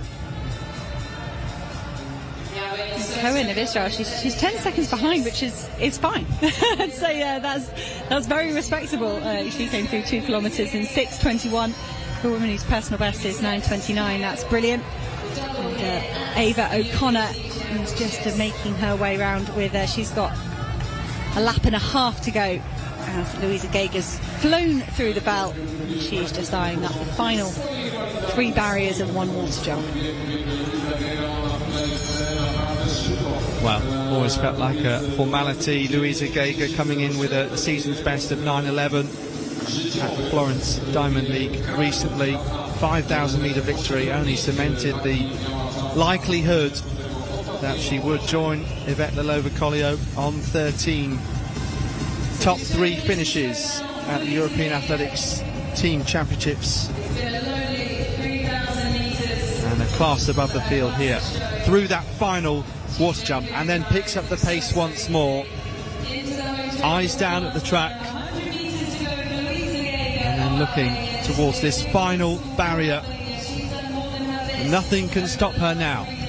Louisa Geiger of Albania comes through to complete the 5,000 and now 3,000 steeplechase double in 9:17:30. So breaking that championship record set 13 years ago by Yulia Zalipova. As we see Cohen coming through now, this is going to be a great time for her also. 9:43 was her season's best in California, and she finds a good final gear down this home straight as well, the Israeli. Big helpful of points. Israel very close to sealing their own promotion now, up to the 2nd division. So the gap back to 3rd place, and O'Connor, who was behind Pessendorfer in the early stages, coming past her and doing very well, the 19-year-old. That battle, of course, between Austria and Ireland. They'll get 1 more point than the Austrians. 9:47 coming up for Cohen, so just off that season's best. 10:18 for O'Connor, as Pessendorfer comes through looking exhausted after that, running pretty much the second half of the race on her own there. 10:33. And Bakraci of Kosovo, haven't seen too many top fives for them, so a strong performance coming through in 10:42. New national record as well. By just under half a minute. See the real effort it's taken for these women. Around 7.5 laps, 35 barriers. I mean, Louisa Geiger looked totally at home. Had a battle with Lona Salpeter. Would have taken something out of her. It was 15:32 is slower than she's capable of, but these conditions, and I'm sure Louisa Geiger has spent most of the intervening 48 hours sat somewhere cool out of the sun and getting ready here for this steeplechase. And she clearly set out with intent. That championship record and setting down a marker for Division 2 and Division 3 will have been Louisa Geiger's target. 9:17, all on her own here. Very respectable. You look at that water and say it might cool them down, but I bet it's I bet it's a good 24 degrees or something. That water, the temperature doesn't seem to really drop here overnight in Poland. Certainly not this week anyway. We are being told it's unseasonably warm conditions. Might be a tiny bit refreshing to get into that water, but not very much. Adva Cohen of Israel, this was really where she should finish on rankings, and she stuck to her task very well. Sub 10 minutes, 9:47 in these conditions for Cohen. Good performance. Yeah, you never know the result until it happens, but Cohen probably came in thinking that second place is where I should finish. Well, that's the second championship record that we've had, isn't it? Because Christian Che in the discus yesterday evening, 69.94, 5 metres ahead of his competitors. So 4 athletes still out here completing their steeplechase race. This tells you how much the field was strung out indeed. It's the Bosnian Elna Hasanbasic coming home just outside 13 minutes, so tough time out there.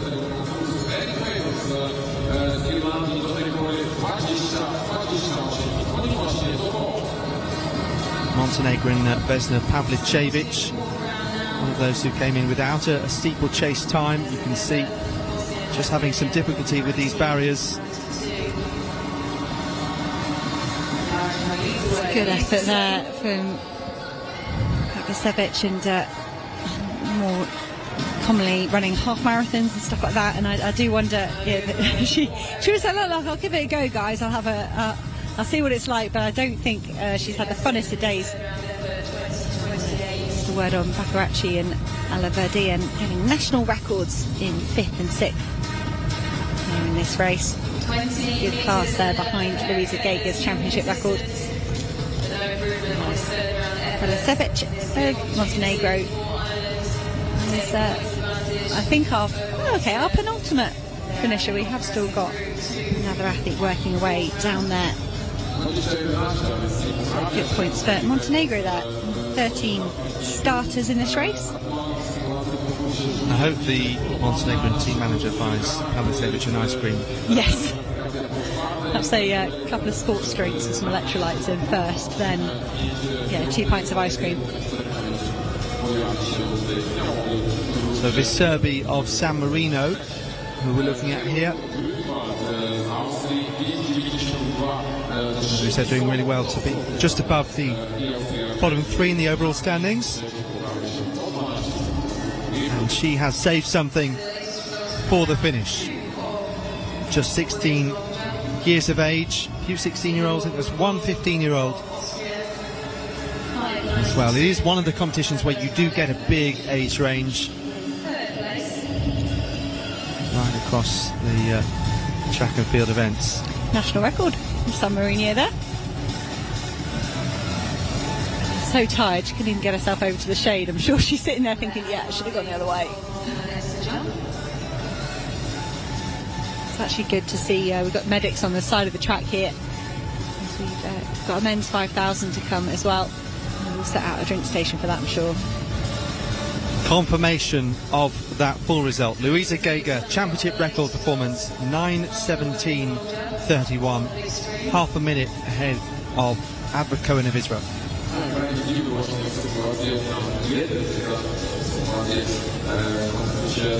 So Albania, they're in 8th place. Look at that, Andorra, though, in 7th, another country with a much smaller population than some of the countries who are behind them in the overall standings. 6 points between Ireland and Austria at the top. Ava O'Connor doing a good job to get a point back over Austria there, and it's going well in the field for Ireland. This is Ruby Millett.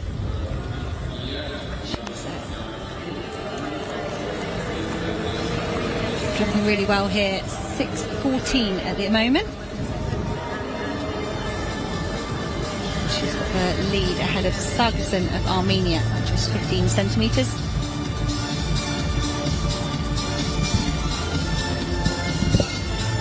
Mia there. That was her 6:14 effort from the second round. That's enough to push her all the way up into the lead. It's been all action down in the men's shot put as well. Durovic here in the 5th round. Get himself up into 4th place, he would get another few throws.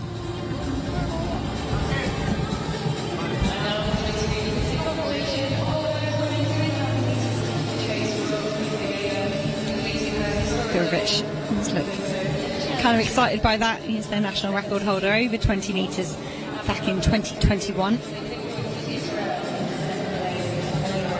Needs to find another 25 centimetres if he wants to get into the top 4, and he's not going to do it with that. He stays in 5th. Another good effort though, 18-18 for Durovic. Moves us on to the Georgian, Giorgio Mojaridze. He's in 4th place at the moment. He's going to stay there. We're throwing in descending order now. Foul for Mojaridze, but he will get into the 6th round.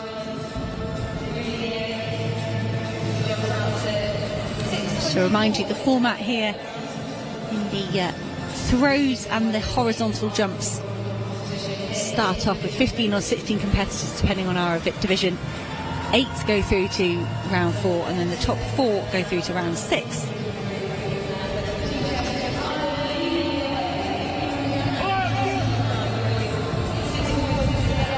Back with Mie in the long jump. This is her 3rd round attempt. Good on the board. That's great speed on the runway as well. 3-time national long jump champion. Won a few titles indoors as well. 22 years old, is the very much the Irish number 1. Yeah, her older sister Nessa has also previously represented Ireland at the European Athletics Team Championships, the 400-metre hurdler.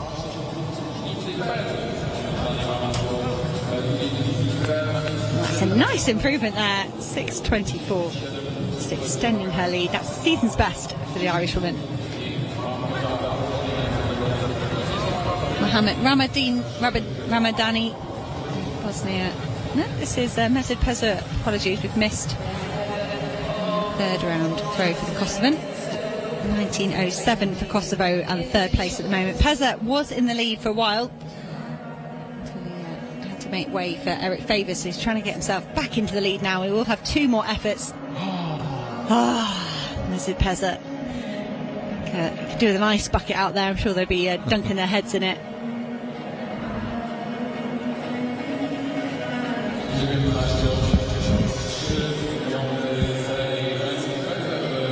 So Mesut Pezur there. Don't think that's going to improve on his 2013 from the opening round, just short of 20 metres.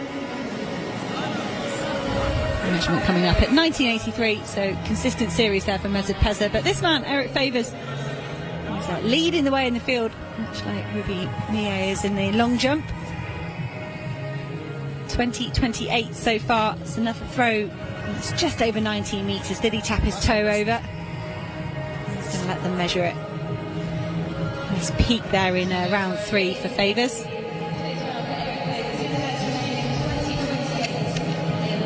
Win from Cousins in the high jump. And Mark Smith in the 200. So Ireland picking up a lot of first places and maximum points. Last one, best one. Last one, he's saying Eric Favours. All right, we will certainly be back to watch the last effort from Eric Favours as we round into this final four for the men's shot put. I know it's all part of the routine, but it just does seem strange to put on a layer after you've finished competing, isn't it? It's that like relative cool down. You want to have something to take off when you go to throw. For me, when I get hot when competing conditions like this, I'd feel very fatigued, and it's hard. It's something that can really drain you. Your body's telling you, what are you doing? You should not be out here throwing. You should be inside somewhere. Muyiridzi, that's his final effort. That could be his best. Right up on the 19-metre mark. Ramadani of Kosovo is now 19.07. I think Muyiridzi is going to be the wrong side of the 19-metre mark, but that's still a good finish here. His furthest throw of the competition. And a season's best. He set his 1871 at the European Throwing Championships, Throwing Cup. He came 11th. I think it's still going to start with an 18. Sure, would love it to start with a 19, but here,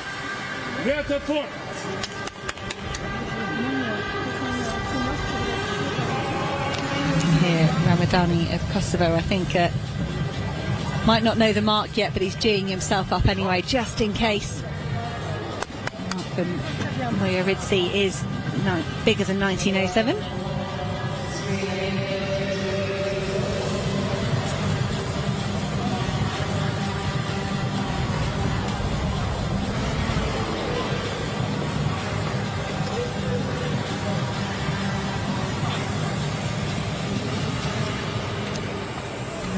He's having his patience tested here, isn't he? You mentioned we could do with an ice bucket. It's funny because I have a freezer back at home which is absolutely packed full of ice that no one ever seems to use. I feel like I should have brought some of it with me in my suitcase. Could be throwing it at the athletes. we are high up above the finish line here in Stadium Slavski. 18.94 for Muyiridzi. Do you reckon you could get an ice cube all the way down? I probably couldn't. I'm only good at running for 1,500 metres, nothing else.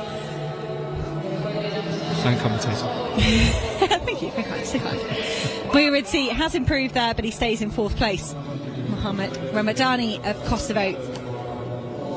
His final effort. He's done 19.28 this season. That was a good performance from him. He's not going to match that here. It's been good that he's got over 19 metres. Big hugs there from Zika of Albania. Yeah, that takes some strength, doesn't it? Well, the Albanians certainly still got some life in him. Ramadani set that new national record 1928 again at that European Throwing Cup competition that's very popular for athletes. Right, it was a foul for Ramadani. That's why we're so quickly round to Mesut Pezir, the early leader, pushed down into second place. Amal Tuka has already taken a win for Bosnia and Herzegovina. Mesut Pezir would love to get another. It's a long way over 19 metres.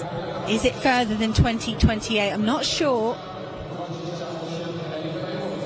think it's going to exceed 20 metres. Pezir's best mark, 20 metres, 13 in the opening round. It's right up near that mark. Pezir was brilliant. 7th in Istanbul at the European Indoor Championships. 20.28, he nearly did it. 3 centimetres behind Eric Favours. Yikes, Mesut Pezir had a real go. Sure, Eric Favours was... and he said he's going to have a big last, though. He promised us on the camera. But he's glad he doesn't necessarily need it to get maximum points here for Ireland. It's been a big points morning for Ireland. And Eric Favours likes that. It's going to be over 20 metres. It looks similar to Mesut Pezir's mark, so maybe around 20 and a quarter. 20 and 30 centimetres, something like that. But Eric Favours, a win.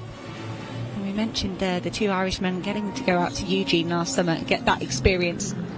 And I do think if you can raise that upper level of experience and then when you come back to a European competition like this, it can go really well. National record already this season for Favours, and now a win at the European Team Championships. 15 points, job done for the Irishman.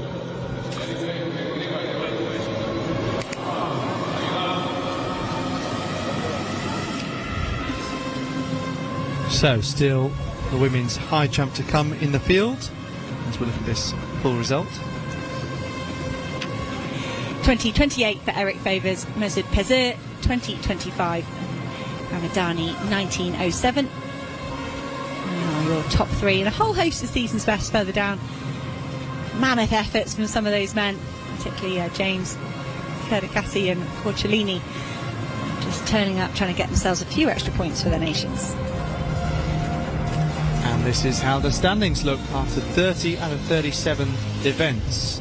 So not too far away from concluding. I'll tell you what, there hasn't been too much movement between the top two, even though there have been a few point swings. They've generally been made back just a few minutes later. San Marino still keeping themselves outside the bottom three. No relegation from the third division, but that still is so impressive. I mentioned women's high jump still to come, and also men's javelin competition. We have already seen Victoria Hudson of Austria throw over 60 metres in the equivalent women's competition. Now the men about to have their go, and once again Ireland and Austria should be closely matched in this javelin event. More on that in a moment. Teixeira Sanchez of Andorra. This is Amir Papazi, Montenegrin. Who's thrown over 69 metres. That was last year, national record. Stefanovski of North Macedonia. 54.30 at best. Forcellini. San Marino. And then on to Miljosnic of Bosnia. Arakelian represents Armenia. So this is the Austrian Matthias Lasch. Zorzalani of Georgia, just turned 20 and remains the national junior record holder. Ariel Atias of Israel, who was in the high jump around an hour ago as well. Liechtenstein's Matthias Verling, his long jump and javelin national titles. Armani James, another of those we've already seen. Ingrid Nelai of Albania, and Badil Haradai of Kosovo. Conor Cusack, another national junior record holder. 72.13 at best from 2 years ago. So quite a few of these athletes doubling up this morning, including Forcellini, who was 15th in the shot put. Atias, I said, in the high jump. And Armani James we also saw as well. He was in the shot put too, wasn't he?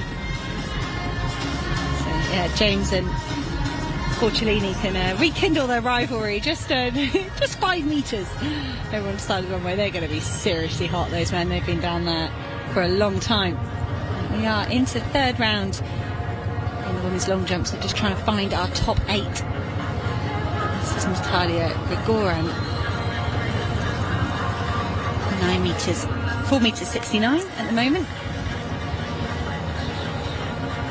She was 9th in the triple jump, and she's currently 13th in the long jump.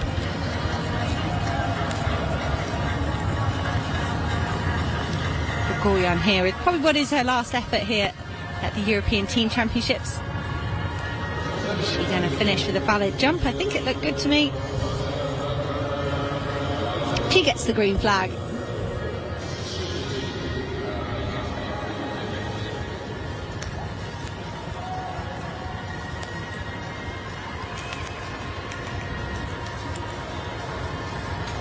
Patiently waiting for the mark. Coach and athlete is equaling her second round jump, so she finishes with the best of 4:69 and 13th place.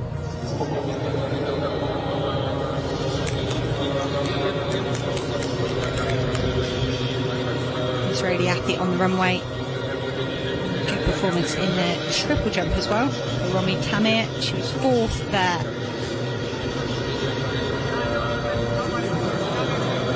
She's on 4th here at the moment. Keen to secure this 4th place, get herself into the 6th round. She's already going to get rounds 4 and round 5. Personal best of 6:03 set this season.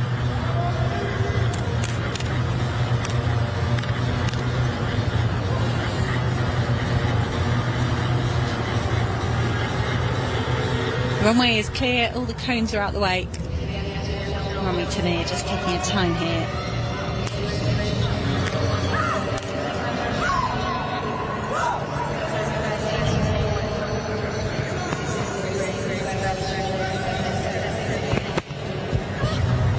That was a better jump off Romy Tamir, right around the 6 metre mark. I think that's going to improve her 580.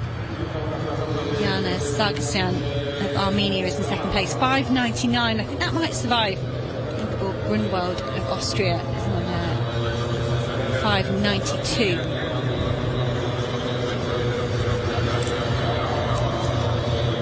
Speed on the runway from Romy Tamir. That triple jump was just yesterday, so not much recovery for these athletes. Great to give a young athlete an opportunity, but interesting that there's no Hanna Knyazheva-Minenko, who won the bronze medal in Munich last year. So just 5.81, a smaller improvement than I was expecting for Romy Tamir. She's sitting pretty in 4th place at the moment as they're just completing round 3 in the women's long jump. And that takes us to the longest event we're going to see this morning, the men's 5,000 metres. 14 entrants. The likes of Gusman Curtin of Ireland, Reuter of Austria. And, starting on the outside, this man from Israel, Tadesse Getahon. He's a very good 10,000 metre athlete. He's boasts a personal best of 27.33, and he was 2nd at the European 10k cup behind Johan Kripper, so did okay in the 1500, 3:45, but I'm sure he's glad of a few more laps here today. Andreas Reuter of Austria, who's also been competing over 10,000 in this early stage of the season. His personal best of 13.24 for the Austrian. He's moved our way across the rest of the field. Bujli of San Marino, Abanovsky of Macedonia, he's their national record holder. Fergal Curtin of Ireland, personal best of 13.35, so it should be handy here in this race. The national record holder Jordan Gusman at 13.21 goes in on the inside for Malta. Very good performance in the 1500 metres. Committed in the middle stage of that race to try and give himself a strong finishing position. He ended up 5th, just 1 place behind Tadesse Getahon of Israel. He's right at the other end of this long line of men, so the Malta and Israel could battle it out here again over the 5,000 metres. 13.21 for Gusman back in 2019 is the fastest personal best in this field. He's raced not that often really so far in this 2023 season. I enjoyed his tactics in the 1500. They were well thought out. So slow first 800 metres, and he pushed it on for the next lap and probably pushed himself out. The 5th place he was rewarded with was probably because he made that pace a bit quicker and a bit harder for the men behind him in the middle lap. So he might employ similar tactics here today, Gusman. So he can stretch his field out. He could be rewarded with another top 5 finish, and Malta doing very well in the team standings. For quite a small nation, they're doing very well, and it's due to performances like that of Jordan Gusman, and maybe he's going to deliver something similar today. The Georgian athlete Karis Zishvili in 2nd place at the moment. Irishman Curtin tucked on the inside. Austrian Reuter also just tucked there, so looks pretty slow here through the opening lap. That is slower than Clara Lucan ran for her opening lap in the women's Division 2? It was, yes. It So that was. was the Division 2. I shouldn't be comparing Division 3 men to Division 2. But it's, you know, Clara Lucan really went for it. Set out at a 15-minute pace, and these men here, perhaps knowing that a super fast time in these conditions or a fast time might not even stand up against the other divisions, not like we saw Louisa Geiger put a mark down in the women's steeplechase. It's going to be a bit more of a tactical affair here in the men's 5,000. Yes, so Guzman at the Games of the Small States of Europe even, he won the 5,000 and the 10,000 and a Games record in both. As we have a look at the start list for the women's high jump here, so once again two groups of athletes jumping on two beds next to one another as we get ready to introduce all of the athletes in full.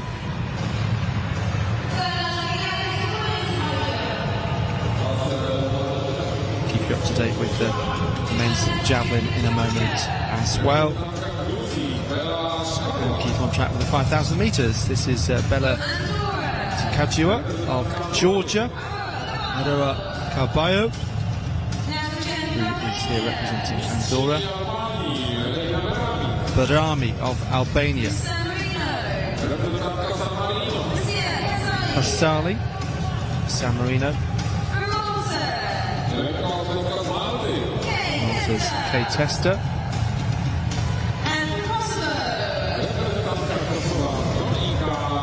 Delike Klemadi, Kosovo. So those athletes all competing in Group B. Daniel Frenkel, fourth at the European Indoors in 2011. Sara Lucic, 7 times national champion, including indoors and out. Mihajla Lazarovska of North Macedonia, 165 at best. Summer Leckie of Ireland, national junior record holder, best of 190, that won her that World Under 20 medal back in 2018. Sarah Lager, also silver medalist at those championships in the heptathlon, the Austrian, and Maria Vukovic, standout name here, 197 her national record, winning the silver in Munich. Not much change down here in the men's 5,000 metres. They are coming up with 9 laps to go. It's still a lead for Gusman of Malta. Just clicking off these laps. It was 3:02 for the first kilometre. That's 15:10 pace.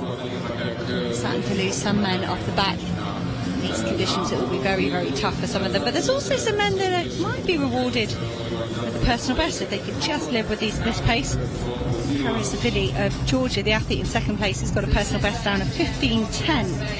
He's the national record holder of the marathon at 2 hours 15, so he's got very great endurance. A bit of a burn up in the final few kilometres. He could be on for a new personal best, which would be nice. Fergal Curtin of Ireland, he's just been tucked in there. He'll be very aware of the Austrian Voiter on his shoulder. Those two closely matched on personal bests.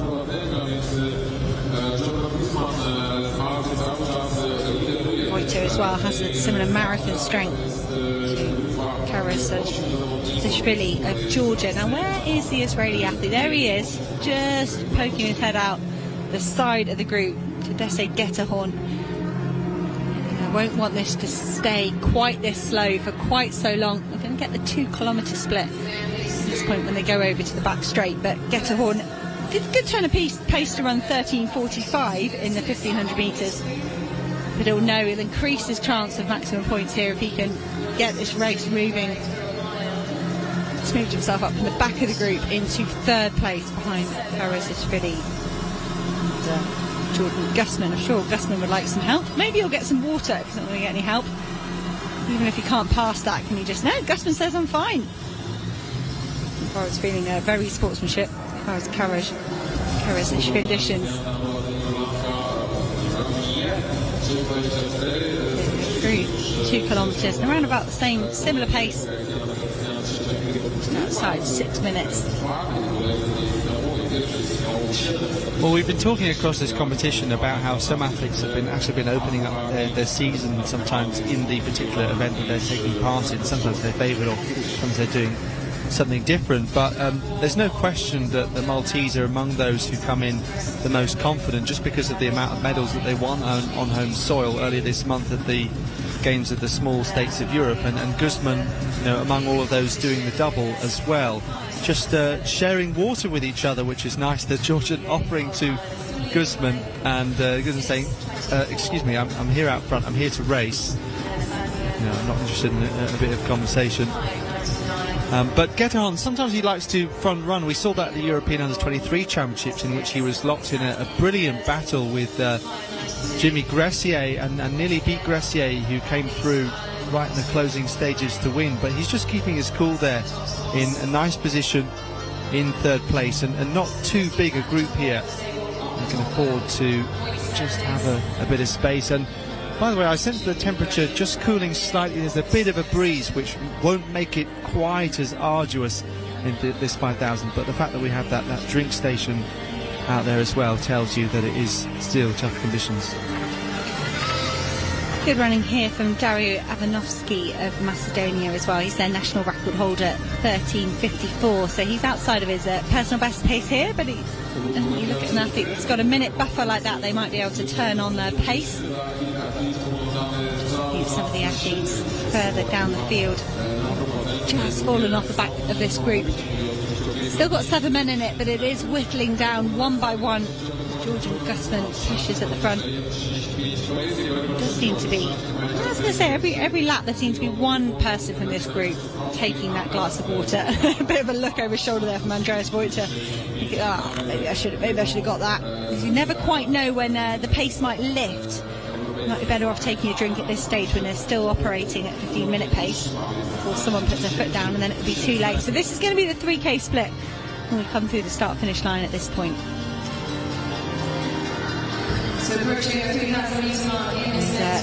Guetahon just moving up. Who's going to respond? Avanovsky is paying attention. Ireland and Austria extracting themselves from the group, as it is 3 kilometres, 8:56, so they are getting faster. 2:55 for that kilometre. Tadesse Guetahon, you feel like that's the end of his patience. He's going to turn the screw here. Jordan Guzman of Malta is going to have a bit of a change in his mentality here. Hopefully he was expecting this. He's just waiting, and then he can lift his pace, regather mentally. Suddenly 7 becomes 6.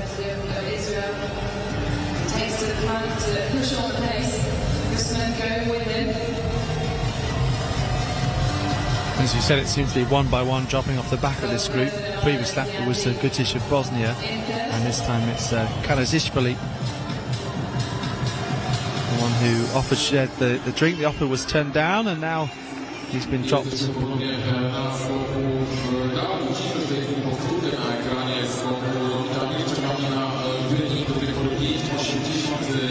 So suddenly we have this group of 6 just led by Guetahon of Israel. Guetahon 65, that is significantly faster. They've been going at 71, 72s, and to chuck in a 65, that's going to hurt. It's going to start to whistle this group down, and they will be feeling the heat severely. As will the javelin throwers in the direct sunlight. Miliusnic in this second round now.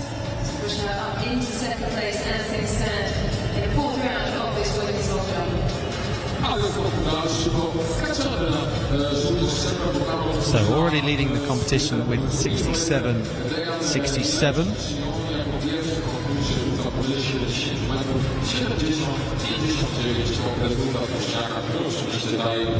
The only 80-metre thrower in the competition, but that came back in 2016. It's been to 4 senior European championships.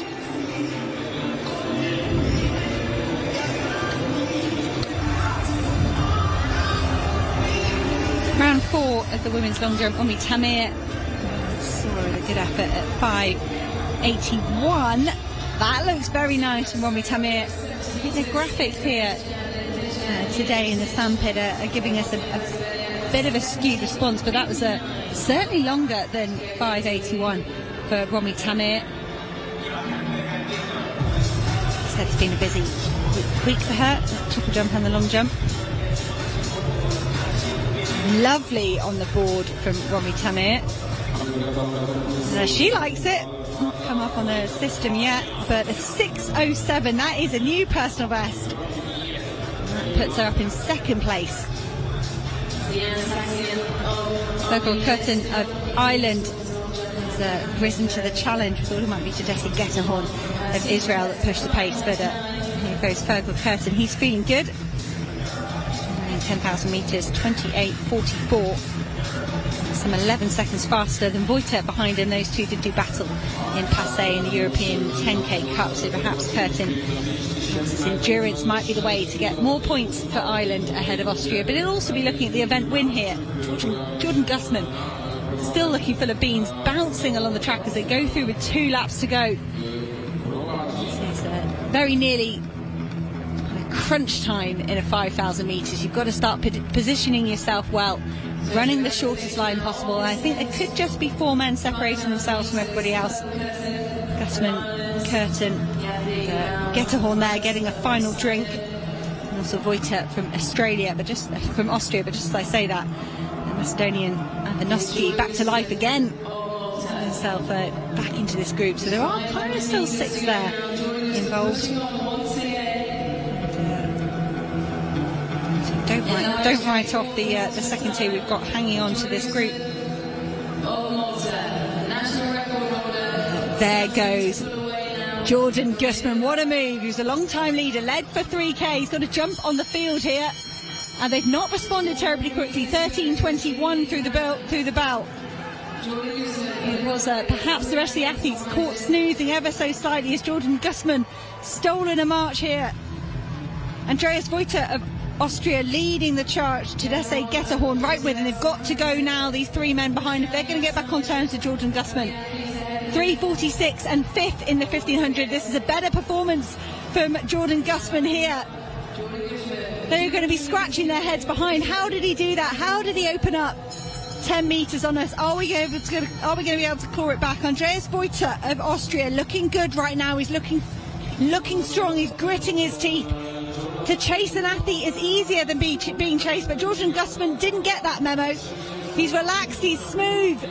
Could we have to see a win here for Jordan Gusman of Malta? In the closing stages, is he aware the Austrian was that close? That was nearly one of those awful early celebrations. 2:31 for the last kilometre. That is lovely racing from this field. Sub 60 in the closing lap, and I would have been gutted for Jordan Gusman there if it had been a slightly early celebration, because he probably looked up at the screen at around about 50 metres and saw a comfortable gap ahead of Andreas Voiter, but Voiter was going all the way to the line. Yeah, incredible. The first victory as well for Malta of these European Athletics Team Championships. They're in 4th place overall in the standings, so it's quite incredible actually that they've done that without taking victory. And absolutely delighted for them. Those also that went with the pace, that hung on in there, and Curtin did some of the hard work as well, is rewarded with a 3rd place. Again, just 1 point behind Austria, those 2 nations battling for the overall title.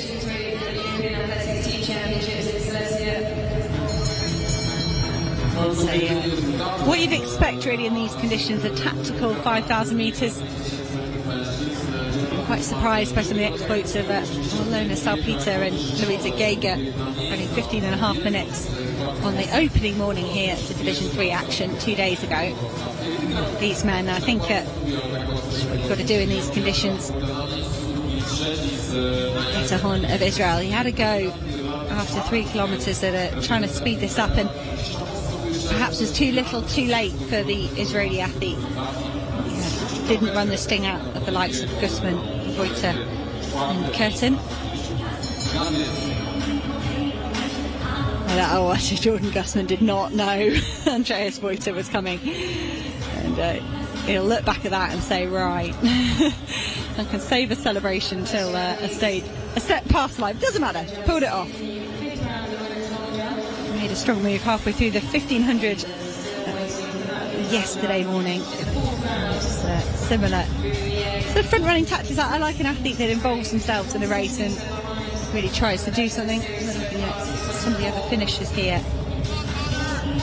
Further down in the men's 5k, that was Dabovic of Montenegro at the time next to him. Good sprint finish there. Abishov of Azerbaijan.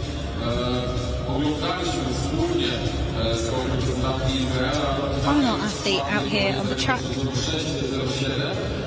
the athlete from Albania, Kalezi. Just want to look back down the track. No, Kalezi is the final athlete and he's got 100 metres to go. It's the national champion of Albania over 5,000, 10,000 and steeplechase.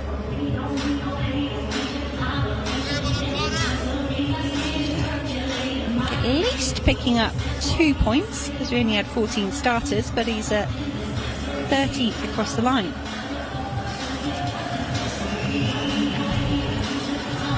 Might get himself 3 points there. He had one DNF, which is not surprising at all given the conditions.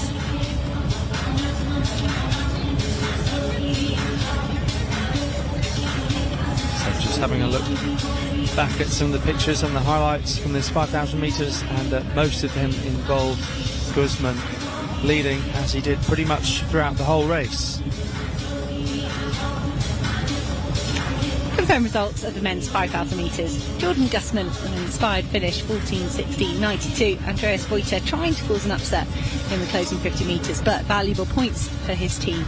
Austria 14:17, and the Irishman Curtin settling for third place. And a whole load of personal best and season's best behind. That's what it's done to the overall standings. Ireland have had a fantastic morning on the track and in the field. Mark Smith taking a win, David Cusson in the high jump, Eric Favors in the shot put. And that is enough to extend their lead over Austria to 13 points. Israel firmly in third place.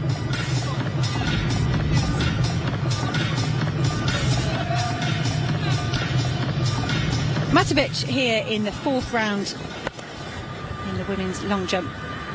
Just trying to get herself up into third place. She'll manage it with that. Athlete from Montenegro. She's done a season's best for a 5:47 and a red flag in the fifth round. So that will be the end of her action here. She was 7th in the triple jump yesterday, so improves by 1 place there.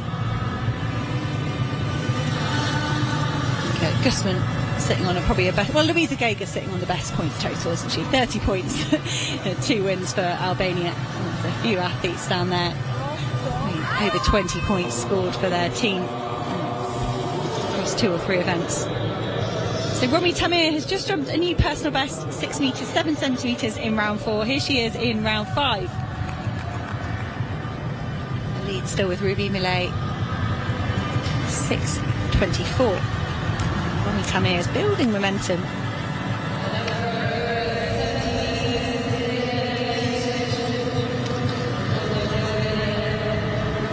Romy Tamir, one of the athletes targeting the European Under-23 Championships in Espoo.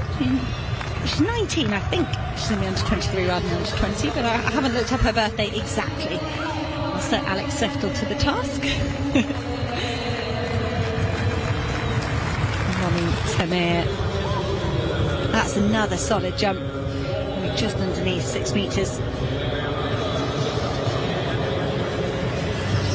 So that's 2003, puts you in the under-23s? Yes. She'll turn 20 before the championships. Alex Seftel, Phil Minchell will be doing that commentary from Espoo in Finland. It's the second week in July, just after the national championship window.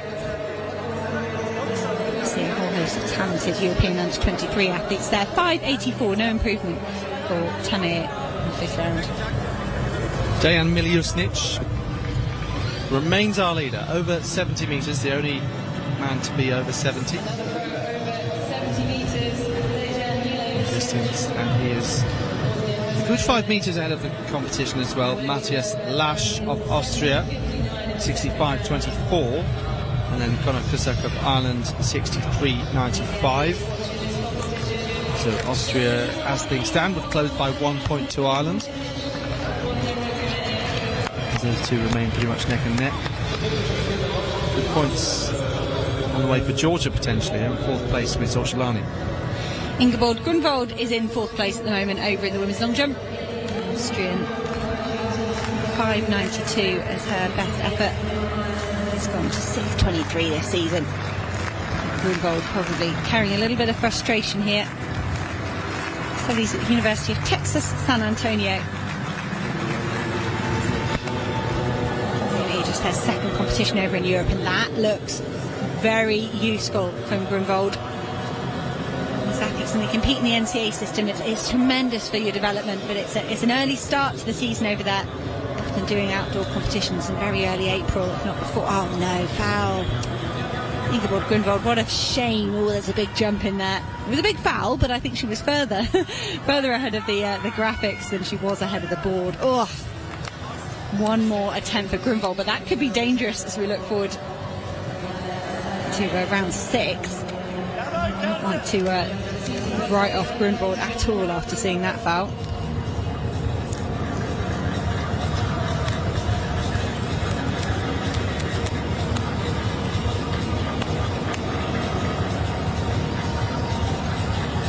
Siana Sargsyan of Armenia. A really good 13.06 to come second in the triple jump. She does do long jump. First time long jumping, but second place in the triple jump and third here in the long jump. Very good, but I'm sure she'd love to match that ranking she hit in the triple jump.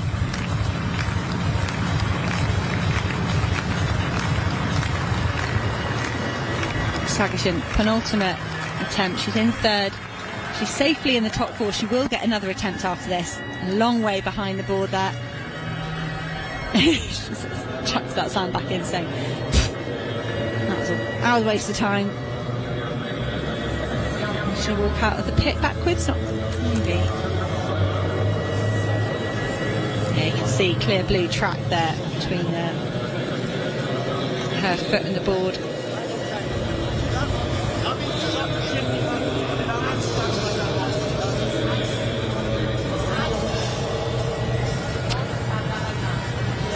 No mark measured for Sargsyan. She's got one final attempt to try and get herself over 6 metres.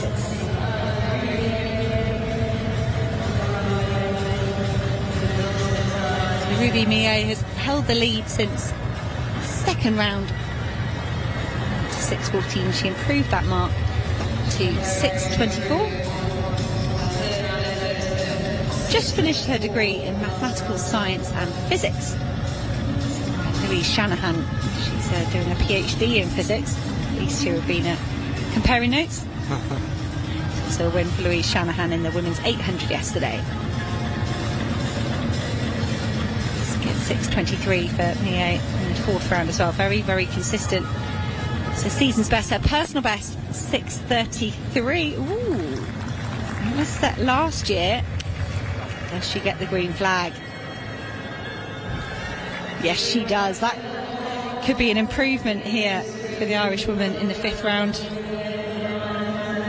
Could that be a personal best? Well, we'll have to wait and see. She's looking relatively calm about it.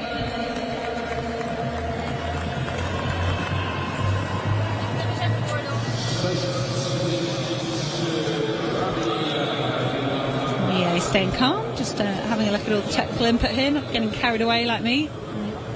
Mentions of PBs and whatnot. Over to the high jump with Danielle Frenkel. So trying to stay in the competition. Third attempt at 174 for the Israeli, who unfortunately brings the bar down. So a little frustration for her. Israel do look to be secured in that third promotion spot.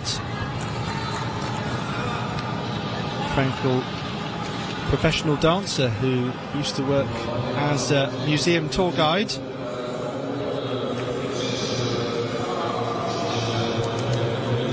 The only with a dancing background, Denmark's 400 hurdler, the world dancing champion.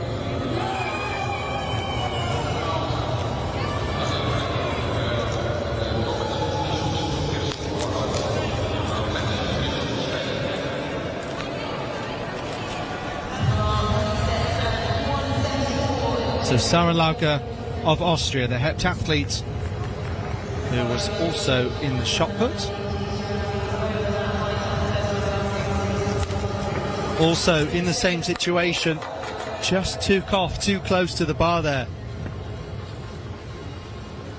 It's interesting, both of these going in with a very strong record and then struggling at 174.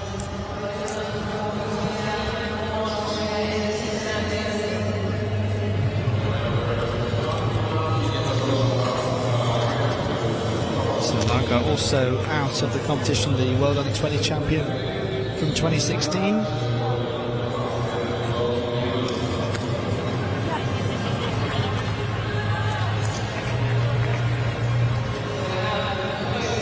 Sara Lucic of Bosnia. Season's best of 178 in Belgrade.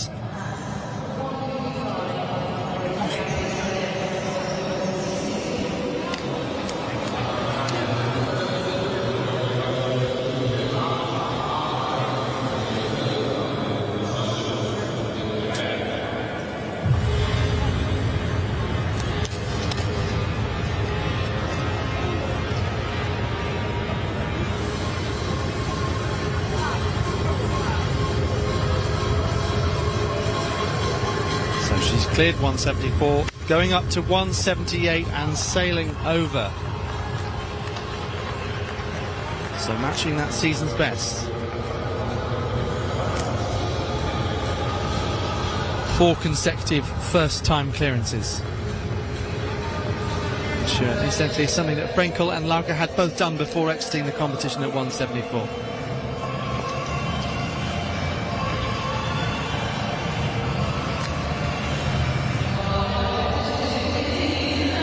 So we'll see whether anyone else can go clear at 178 in a moment. Meanwhile, in the long jump. So we saw a big foul from Ingeborg Grunwald a few minutes ago. Austrian women's got one last chance to cause a bit of an upset. That looked good on the board, it looked good in the pit. Oh, the mark for Ruby Millet in the 5th round that we did see was 6:33. She equalled her personal best, so that's the new leading line down there on the sand. I think Ingeborg Grunwald, she gets the another red flag. I was gonna say she gets the green flag. I think it will certainly improve her mark and could push her up a little bit. And these are the fine margins here in athletics, full stop, and in the European Team Championships, because that's a difference of 3 points there between Grunwald and Ruby Millet. We think Ireland are really starting to look at that. That's what I mean. Look, a very, very small mark over the board there for Ingeborg Grunwald. And that's another 3-point swing in the favour of Ireland. We have still got a few events here to go on the track. We've got the women's long jump just getting wrapped up here. Women's high jump is underway. Men's javelin. 2 heats of the mixed 4x4 will be our final action. A women's 1500 to fit in before that. And the victory ceremony for Division 3 will take place at 1 o'clock local time in around about 50 minutes. Sargsyan having her final attempt here for Armenia. So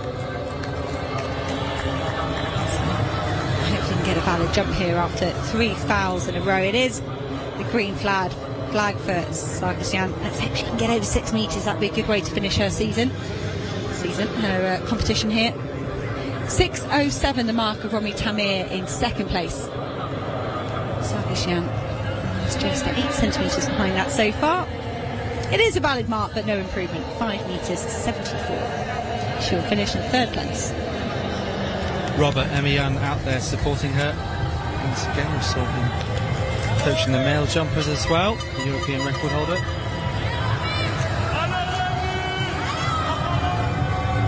This is the 12th and final jump of Romy Tamir's week. 6 jumps in the triple jump. got her fourth place. 6 jumps here in the long jump. She's sitting in second place at the moment. So very, very valuable points for Romy Tamir of Israel. One last attempt. Looks nice on the board. Around about the same, just underneath 6 metres for Romy Tamir. She does walk away with that shiny new personal best, 6 metres and 7 centimetres. Fourth round.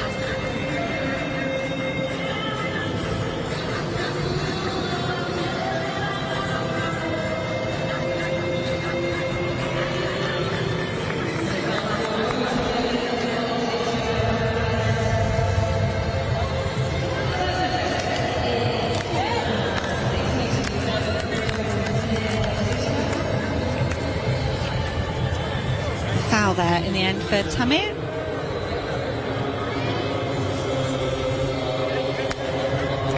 So another win this morning for Ireland. Ruby Mie lining up her final jump here. She's equalled her personal best, 6:33 in the 5th round. She joins Mark Smith, David Cousins, Eric Favours as winners this morning for Ireland.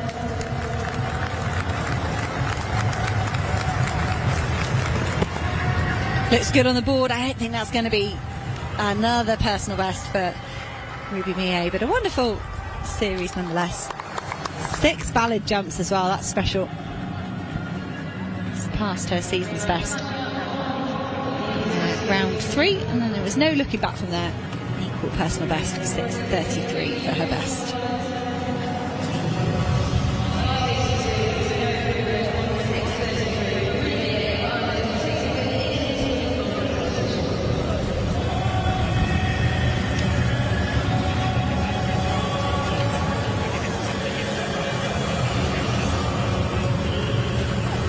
So interesting to reflect on whether that is going to be enough for Ireland to win overall. 13 points coming in, so 3 more points than the Austrian here. And that could mean they lead by 16 points with 4 left to be decided. Ruby Mie confirmed there as the winner ahead of Romy Tamir and Joanna Sargsyan. That's what it has done to the standings, and you're right, Alex, 13 points Ireland's advantage over Austria. So we've got a women's 1500 to go, a mixed 4x4, the high jump to conclude, and men's javelin. So it's not impossible, it's not a done deal for Ireland. We need to get all the way to that relay to decide what they have to achieve there. But Matthias of Israel here, team captain. Was he one of the team captains for Israel? Yes, he was. Eugenia Sabaltini in the on the women's side, but Israel is this is the Israel men's captain. Mario Atias. Yeah, so finds himself in 6th place in this round number 4, and just looking at the battle over top, Austria on target as things stand to get 1 more point than Ireland, so that would cut the lead to 15 with 3 events left to be decided: women's high jump, women's 1500 and mixed 4x4. So that would mean that Ireland could lose 5 points in each event and still just about hold on by more victories. So small team entered by Liechtenstein. This is Verling. He's one of the better javelin throwers though, and he finds himself in 5th place. Just 60 metres shy of 60 metres. 60 centimetres shy, I should say. So Milja Znic of Bosnia is our leader still, 71.81. He's improved throughout his series. From Lash and Kusak, top 3 in the men's javelin. Vukovic, no surprise, entering late in the competition, clearing 178 and now 181. Makes it look incredibly easy. And tell you what then, we saw that victory for Guzman of Malta, their first of the competition, and Montenegro on course to get their first win. So when you consider that 15 nations are in the third division, for victories to be shared among 12 of them, I think that's pretty fair stuff. Some of the aspects I really like about athletics, quite how global we are. Nations from all over the world battling it out, and different nations have got their specialities and their strong points, but it just makes it a really inclusive sort of global sport. Yeah, 100%. And we're getting spotlight as well through the live streaming coverage. Can't help but sort of give it a shout out. But, you know, getting a chance to see Bosnia and San Marino in full across all events is absolutely fantastic. Second time failure for Lucic at 181.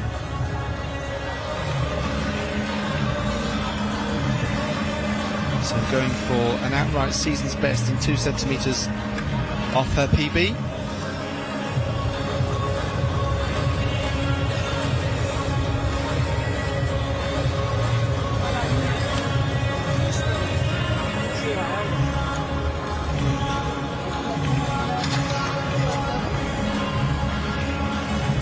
Bosnia in 5th place overall in the standings, so too late to mount a promotion charge, but certainly very, very strong to be up in the top 5 and also secure in that place as well.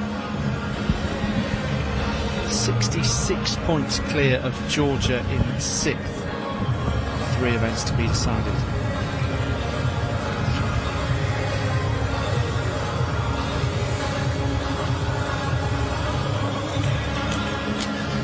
Penultimate event on the track here in Division 3 of the European Team Championships. It's the women's 1500. Just casting my eye over the papers we get. The championship record 4:05.32 by Anna Mishashenko, set in Bergen in 2010. And I can confirm that. I was on the receiving end of a blistering last 300. I think I came second in 4:05, something higher.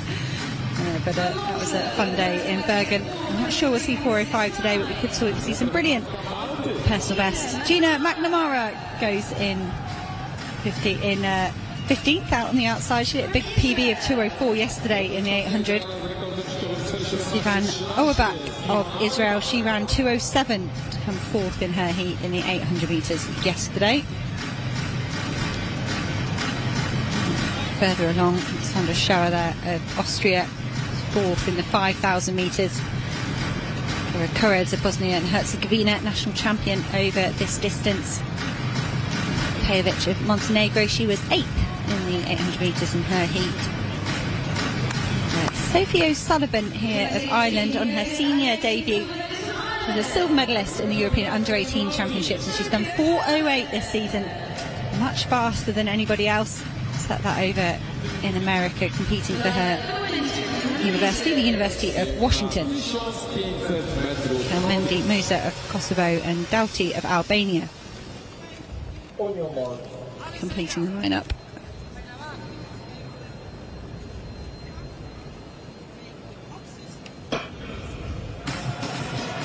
No way on a hot, exposed back straight, no shade at all to be had out there.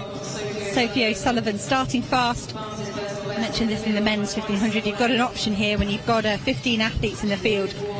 As you step back and allow everyone to tear off the line and then try and work your way through, or do you commit from the start? And Sophie O'Sullivan very happy to go into the lead here. You'd be right in wondering about the surname O'Sullivan. She is the daughter of Irish great Sonia O'Sullivan. Dad Nick Bedeau, an agent, looks after a tremendous amount of Australian and Irish athletes, coaching and managing them. And Sophie O'Sullivan could have a very interesting senior career ahead of her. It's been a nice, slow, unpressured development for Sophie Sullivan. Going over to the University of Washington has been a nice step for her, and being rewarded with that 4:08. It's brilliant. She's sitting in the front here. It's not gone tremendously fast, so the other athletes will be aware of her personal best. Perhaps here, respectfully sitting behind her. 73 through the first lap. 4:30 pace or so. Going to be a huge burn up. Sylvan Auerbach, 4:17 this season. She races for Oklahoma State University, different conference from University of Washington, but these two might have seen each other stateside in some competitions already this season. Gina McNamara of Malta is running well in 3rd place. A very strong finish yesterday, tear through the field for a 2:04 in 2nd place. She's staying much closer.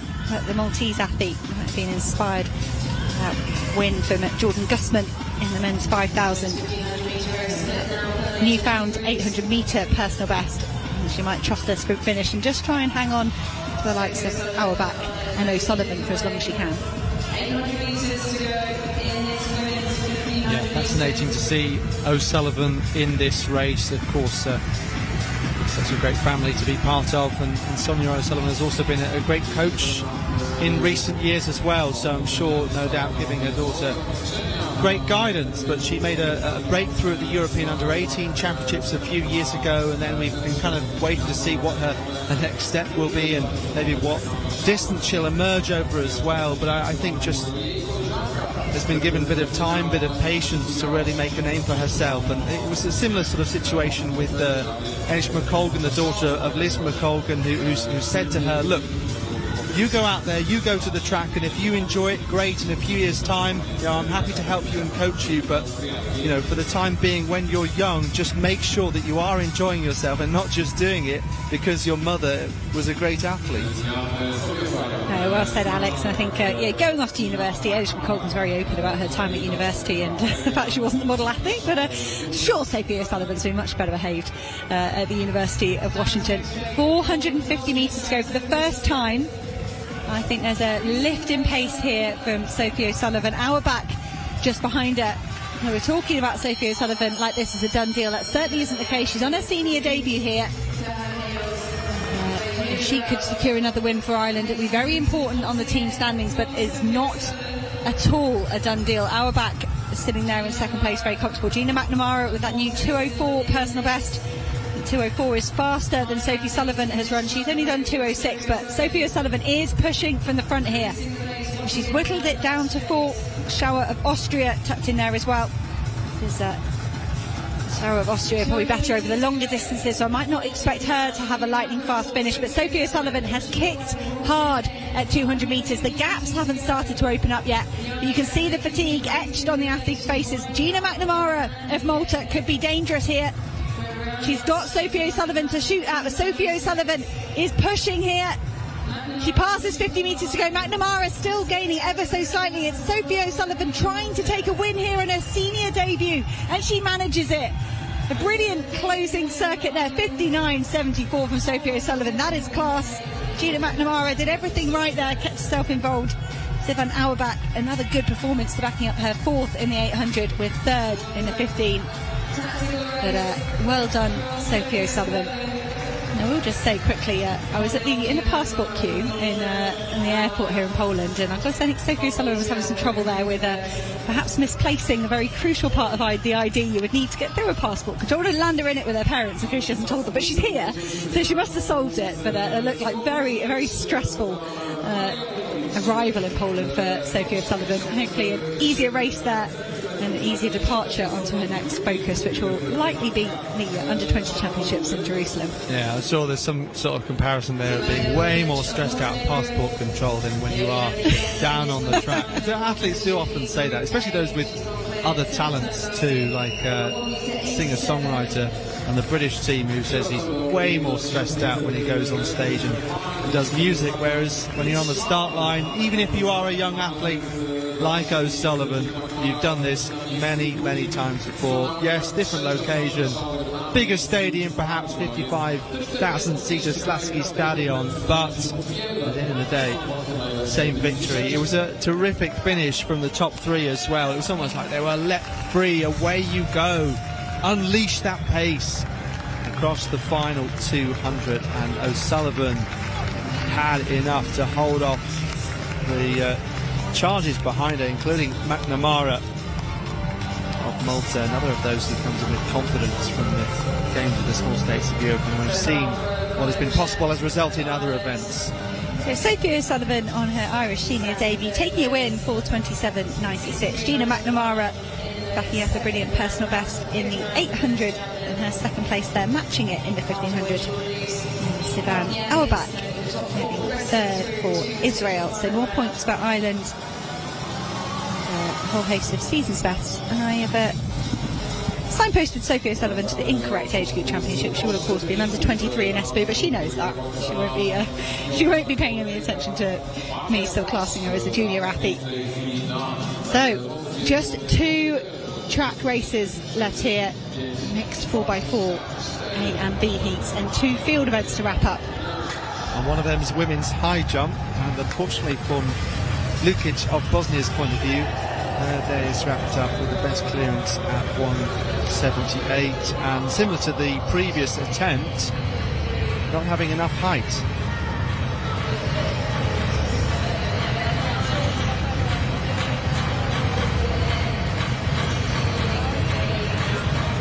That high jump bed potentially very, very hot in the part of the stadium which has the sun beaming down onto it. Vukovic, a failure at 187, and the bar, she just taps it as if to say, stay still.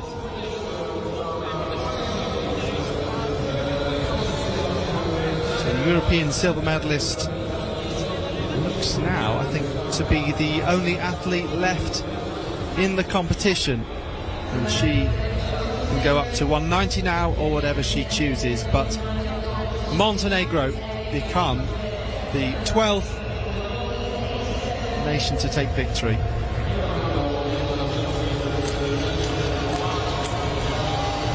And of course just in this 3rd division out of 15 in total. San Marino doing expertly to be above the bottom 3. Kosovo, Liechtenstein, it's like the smaller teams for them, particularly the latter. Here we are, straight away at 190. Bar comes down, and sure she may well keep going. Has cleared 195 this year in Banska Bystrica. Balkan indoor champion a couple of years ago, former world under 20 champion as well. Second behind Janoslava Mahucic, the European Senior Championships in Munich last year.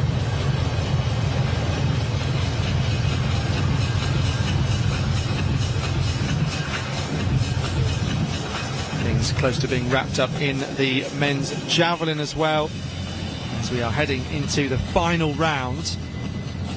Vukovic from Lucic from Leckie of Ireland, who we saw one jump from. Her exit of the competition at 178, her best is 174, so that again is 2 more points than Austria. So that leaves just the javelin and the mixed 4x4 to be concluded, and Ireland yet again extending that lead.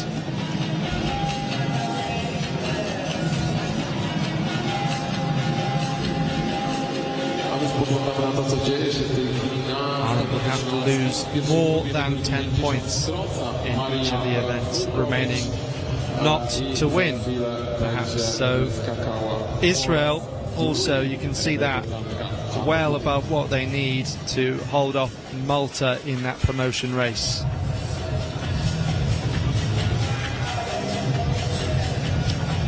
It's great to see. We mentioned all 3 of those teams. I know you all compete last time round due to COVID restrictions in their nation, not making it permissible for them to leave, or realistically leave with probably some improbable quarantine or expensive consequence if you did come back in. Yeah, there were some consequences, let's be fair, there were some consequences for some teams across various different competitions in that 2020 and 2021 season. It did interrupt people's years. By the way, those team standings didn't take into account this high jump because technically it's not completed yet, so that's why what I say is correct. It is a 21-point lead. Eventually, it's only Vukovic who is left here, and that wasn't as good as her first attempt at 190.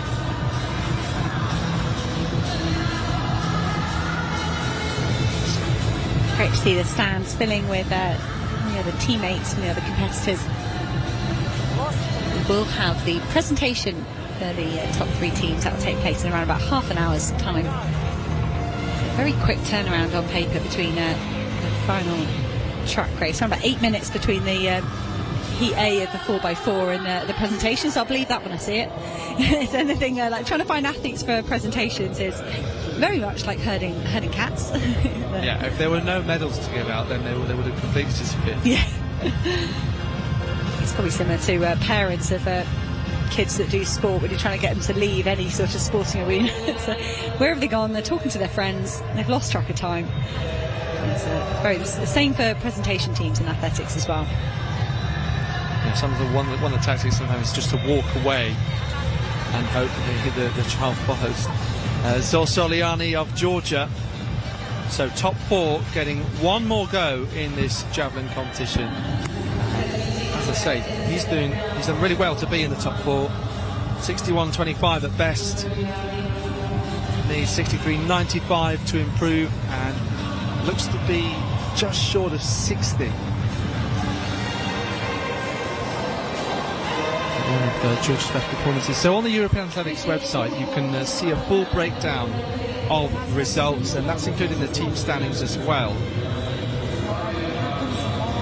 Georgia with 1 victory, 2 second places, 2 thirds and 3 fourths, and that doesn't include this competition in the javelin.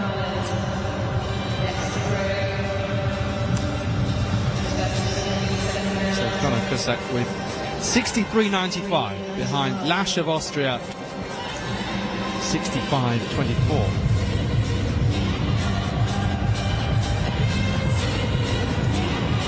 All the way back on the very outside of the track. Looks like he's about to do an introduction. Not going to come out for the relay, as they will do soon. Cusack dives down to the ground. He's crashing to a stop, and that could be a massive throw. I think the official has really looked at it. I thought it landed on the tape. I thought so too, yeah. The official indicating it's been wide. The Irish athlete saying, I don't think it is. Oh, I should have left it there for a minute. They did have 2 officials looking at it. It was 2 people's opinion that was not in the sector, that it had drifted out to the right-hand side.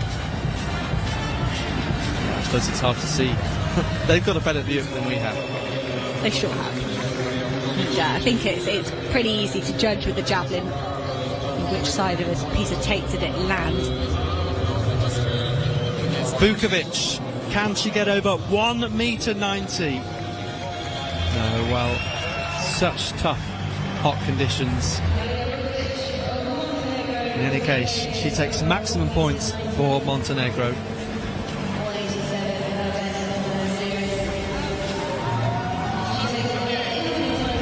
Matthias Lash can afford to relax at this point. Lying in second place, this is his final throw. So more than 6 metres off the lead. Lash pushes all the way through and achieves something a little off what he threw in that second round, 65.24.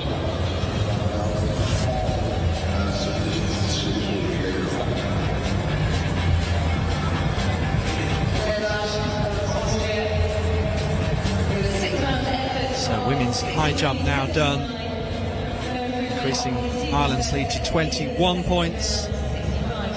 Austria taking 1 back, so that would put on 20. There are 15 teams in the competition.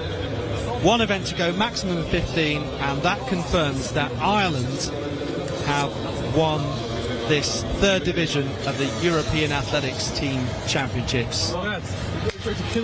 And I mean, just reflecting on that for a moment, Hannah, terrific across the board. The Irish athletics journalist Cathal Dennehy will be very pleased. Although he was saying that nothing less than a win was acceptable. He actually used harsher words, but I'm not going to say them. But yeah, you can't fault Ireland really across pretty much sprints and track and field events. We'll just have a quick look at this high jump result. Vukovic from Lucic from Leckie, but Ireland consistent right through.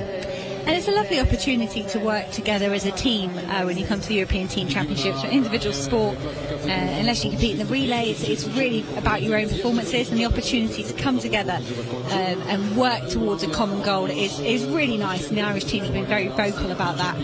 As you've mentioned, this doesn't quite include that javelin result yet, because they're just doing the final standings, but that's the penultimate event, and the points gap between Ireland and Austria. It doesn't matter what happens in the mixed 4x4.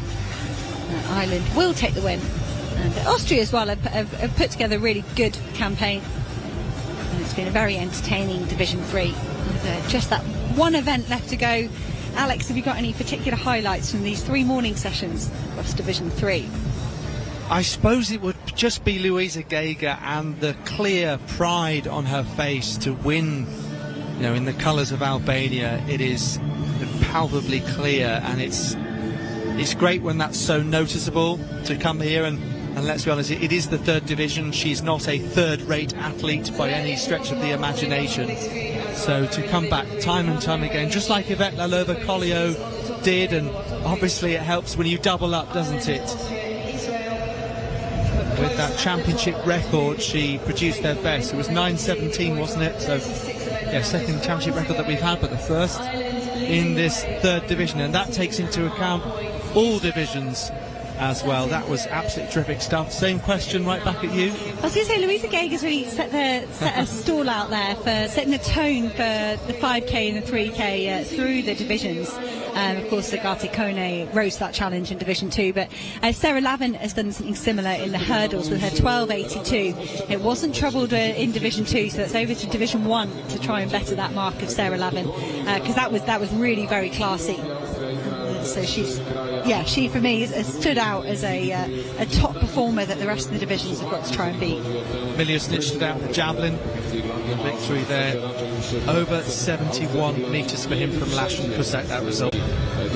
There we are, 36 out of 37 events completed. The margin lead for Ireland is 19.5 points ahead of Austria. Israel have had a fantastic outing here in Division 3 at the European Team Championships. They are in a very strong 3rd place. A lot of youngsters as well competing for that Israeli team. Saying the likes of North Macedonia, San Marino doing really well. Themselves up above nations with larger populations than them. Special mention to San Marino and their commitment here to the European Team Championships. I haven't gone through with a fine-tooth comb, but I very much feel like they've had a team or an individual in every single event. They've really gone for it there, the national pride, to try and get as many points as they can. So this is Heat B of the mixed 4x4. The mixed 4x4 is still a fairly new event to athletics, but I, for one, think it's tremendously entertaining. How many teams we got down there? 6 teams in Heat B. Dragan Pesic back for more. He's not had enough action yet here in Silesia. He'll go for one more event here. Him and his Montenegrin team will go in lane 9. Armenia will go in lane 8, led off by Sargsyan. Azerbaijan go in lane 7. Mamedov will go to Valieva, Abidyeva and Guyeva. All the teams going male, female, male, female. Here are San Marino, MVPs of these championships, fielding people left, right and centre. Akolani Volta will lead them off. North Macedonia will go in lane 5.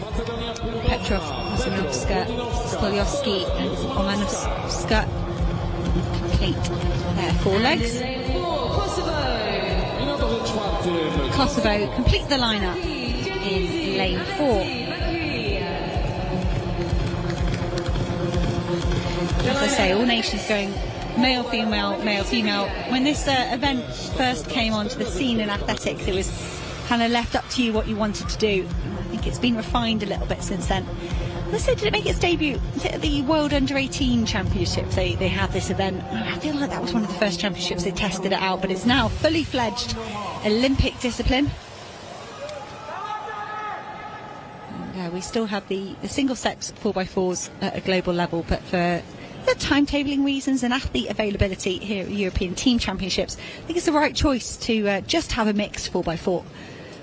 So you're asking nations to bring hordes of people, and I like showcasing this mixed gender event, particularly when you're already in a team environment. And why not really showcase that? It's the future, isn't it? Big sport. It is, and we used to have male and female teams competing separately as well back in the day in the European Team Championship. So this kind of signifies that unity between the two sexes, between the two teams competing as one.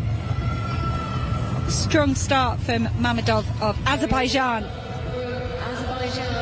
He's already overtaking Sargsyan of Armenia and Dragan Pesic of Montenegro, who's got to be absolutely exhausted. This is his fourth event in 3 days. This is Kalani Volta of San Marino is just building momentum here. It's a long first leg. He will go through the finish line and on to the second leg runners. Mammadov at the moment leading the charge. Mammadov will pass off to Valieva. Not the biggest margin of lead there for Azerbaijan. Valieva is just pushing herself ahead of Chilian of Armenia. They're going to take the break on the back straight here, much like you would in an 800 metres. These women will glide across. It is Azerbaijan from Armenia, from San Marino, from North Macedonia. Valieva put a strong first 50 metres in to ensure she got this pole position. She's stretching away again here as they pass 150 metres to go. Chilian of Armenia is not giving up the chase. The third leg runners are down on the track. They're waving, they're clapping, they're cheering, willing these women on in this last 50 metres. Valieva doing well to keep her team in second place, but it's super close between Azerbaijan and Armenia. Yes, so it's going to be Ali Abdiev of Azerbaijan against Gor Harutyunyan of Armenia. And Hannah, going into this race, there are still 5 teams in the overall standings that can realistically move up, and Armenia are one of them. They're in second place and they're 7 points overall behind Albania, so still a slim chance of moving up that one place. But look at these two neighbouring nations in similar blue vests as well, battling here. Harutyunyan, eyes ahead on Abdiev as they come through, shoulder to shoulder almost, with that one leg to go.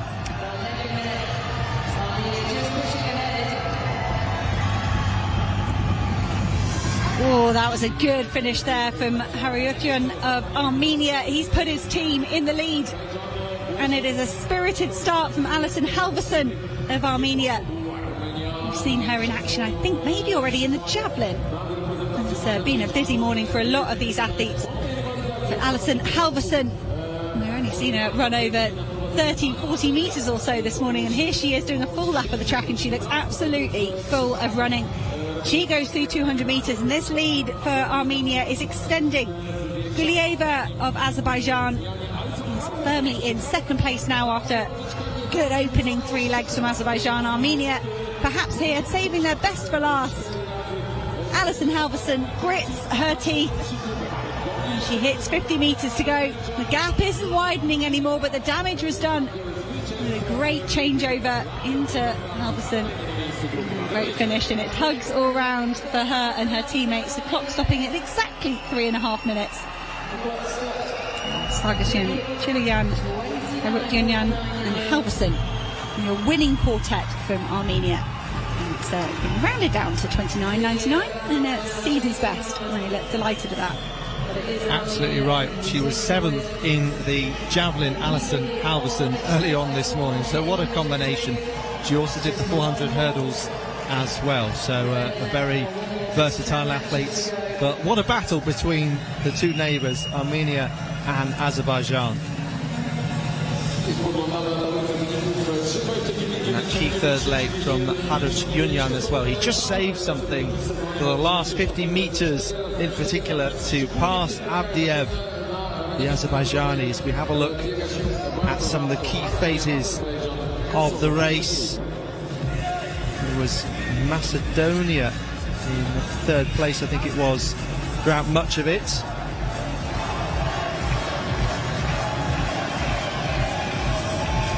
Kosovo actually overtook them on the final leg also.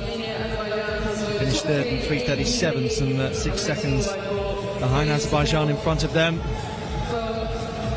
This was going on to that crucial third leg where some of the difference was made. You're right, Alex. It was a really good tactical run from Harut Yunyan here. He's saving something from that last 50 is important. You want to get your nose ahead and be able to pass over without pressure there. Alison Halverson, that gave her that clear track. It can get so congested in 4x4s. But Alison Halverson didn't have to rely on that. It makes sense when you say she's a 4 hurdler as well, because this is a very good 400 for a javelin, for a javelin athlete. But she's proficient in many of the events here in athletics.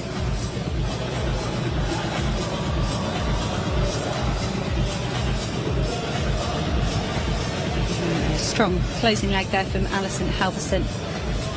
In the end, giving Armenia a comfortable 2.5 over Azerbaijan.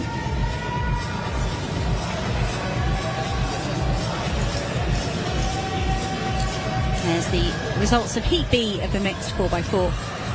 Caesar's West all the way down the card as you'd expect. Armenia in first, Azerbaijan in second, Kosovo in third, North Macedonia fourth, Montenegro fifth, and San Marino sixth.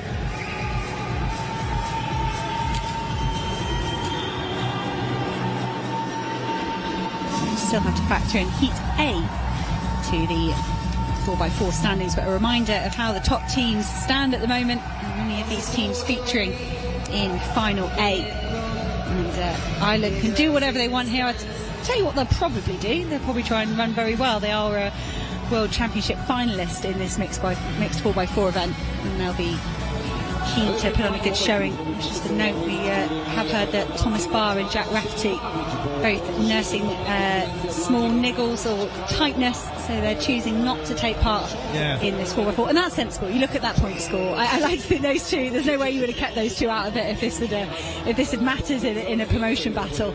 But the sensible choice to make at this stage. Absolutely. Ireland have great strength in depth for the mixed by 4, but not necessarily all those athletes are here. They brought a squad, and Raftery and Barr, two of the strongest that you would hope to see out there, but unfortunately not the case. Except that they have wrapped up the win. Those who have already secured promotion into Division 2. Charlene Maudsley will be in Ireland's team. Of course, she won the women's 400 metres. So still fairly strong side, and she should bring them home. She'd be up against Janet Richard, who was second behind her, taking a second off her national record in the first session of the third division at these European Athletics Team Championships.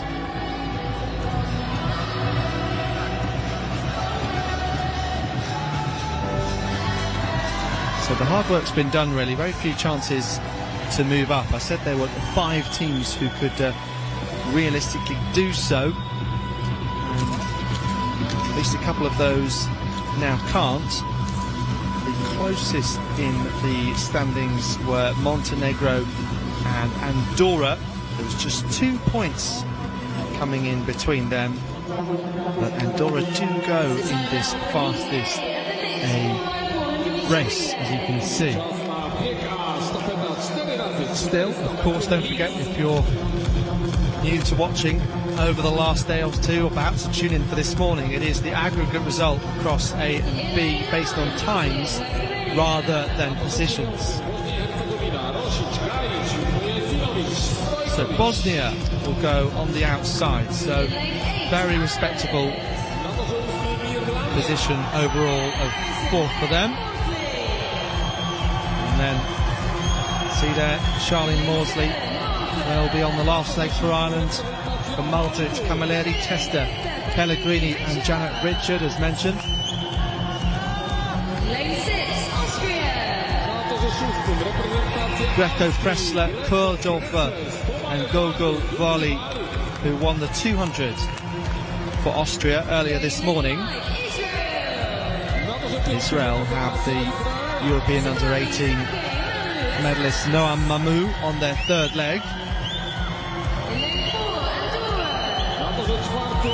Andorra, the unmissable bright yellow vest, Blasi, Vinyals, Moya and Vinyals.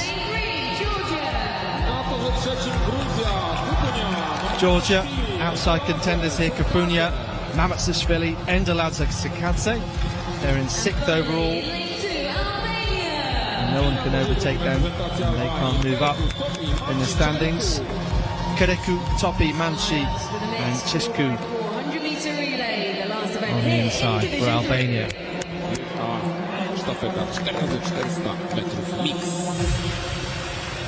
So I think they're the most likely team to move up.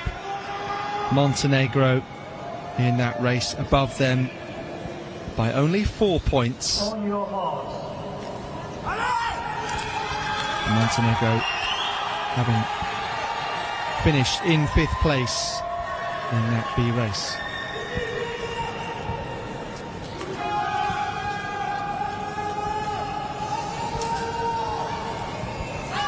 So lots of big cheers from the crowd, willing on teams and individuals here. Albania, Georgia, Andorra, Israel, Austria, Malta, Ireland and Bosnia in this A race, the last action of the 3rd division. So now the cheer again to get these athletes going. Albania going very well right on the inside, and also Ireland on the other side of the track. Ireland have had 13 victories with 1 more remaining. I know their team is just a little bit weakened without Thomas Barr and Jack Raftery, but they will still hope to make it 14 in the final event of all. Austria also going nicely. We'll just sum up the competition if those two are closely matched here once again. So Roisin Harrison has been given the baton by Nelvin Appiah of Ireland, and then Lena Pressler of Austria taking over from Alessandro Greco. Israel, bit of work to do in 3rd place with Shanai Zakai taking over from Eran Siboni. Split times coming up, in fact showing that the first leg was slightly faster for the Austrians, in fact 47.65. Harrison running a solid leg here. Just wonder how much has been saved for these final 50 metres by Lena Pressler. Going to be quite even as we head on to this 3rd leg. Good change over there between Harrison and Callum Baird of Ireland. Final man to run in this mixed 4x4, and he's gone tearing off. Baird got the baton in the lead, and he has put in, extended that gap over Koldorfer of Austria. He's in 2nd place at the moment. The gap's still pretty large to Noam Mamou of Israel. These 3 teams stretching away. It's a bit of a burst here from Bosnia and Herzegovina. They're in 4th, but they're on the charge, and they're taking Andorra with them. The Israeli team have got to be careful here in the closing stages, but I think it's going to be a strong run here from Callum Baird. He's going to hand over to Charlene Maudsley, the individual champion, with surely an unbeatable lead in the final leg. Terrific stuff from an athlete who has come in to replace the likes of Barr and Raftery, and look at Maudsley go as we see further back battles, Bosnia, Andorra, Georgia fighting over every single point, and that is what this competition is about. But Charlene Maudsley, in the competition which she made her name, helping Ireland to finish 2nd in the 2nd division behind Del Pont and Kambunji, a Swiss quartet, an incredible Swiss quartet when you think about it now, in 2017. And here she's on her way to lead Ireland to victory in the mixed 4x4, and also helping establish herself after that 51-5 individual win, saying that she wants to be part future Irish relay quartets as well. What a victory for the Irish team. Overall in the standings and in the final event in 3:17.16 as Austria come through from Israel in third. Andorra winning the battle of the rest. Dino Vinales is really working hard down the back straight to hold off Stojkovic of Bosnia and Herzegovina. They had quite the ding-dong throughout the competition. Israel, in the end, comfortable in third place.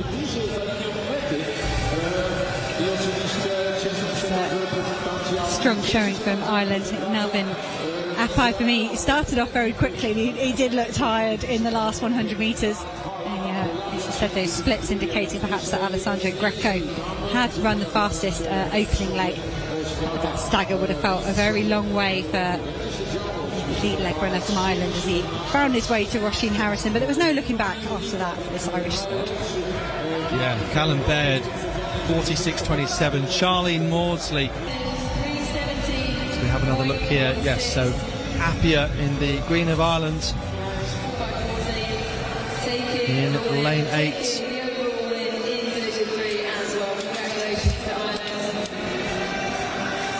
Harrison leading Pressler on the second leg. Strong changeover there. You see Roisin Harrison, Callum Baird. Clear eye contact. Safe set of hands there. Sometimes it's important to ensure you're not troubled, you're not in traffic. And they certainly achieved that in those first 3 legs. Gave Charlene Maudsley a lovely lead here. Be great to know what her split was all there on her own. She ran very well in that individual event. She would have looked at this start list and gone, Suzanne Gogunvoli is a sub 51 second 400 metre, but 400 metre athlete. But by the time Charlene Maudsley got the baton, I'm sure she was confident she could maintain the lead for Ireland. Yeah, it was helped by the great job that Baird had done. Textbook stuff, really.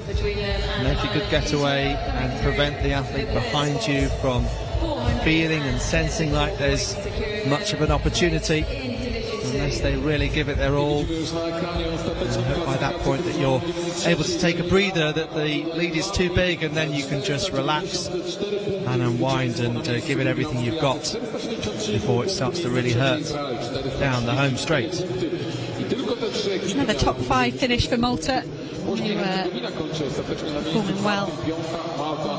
They've done themselves really proud today. I'd say that Maltese team have been strong throughout the 3 days, and they've just raised their level here a little bit in the closing stages to help their overall standings. And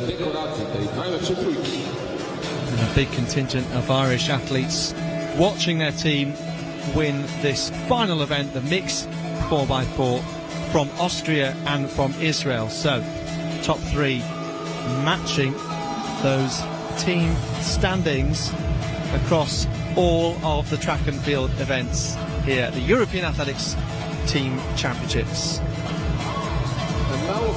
We'll see those standings in a moment. The European lead time as well for the Irish.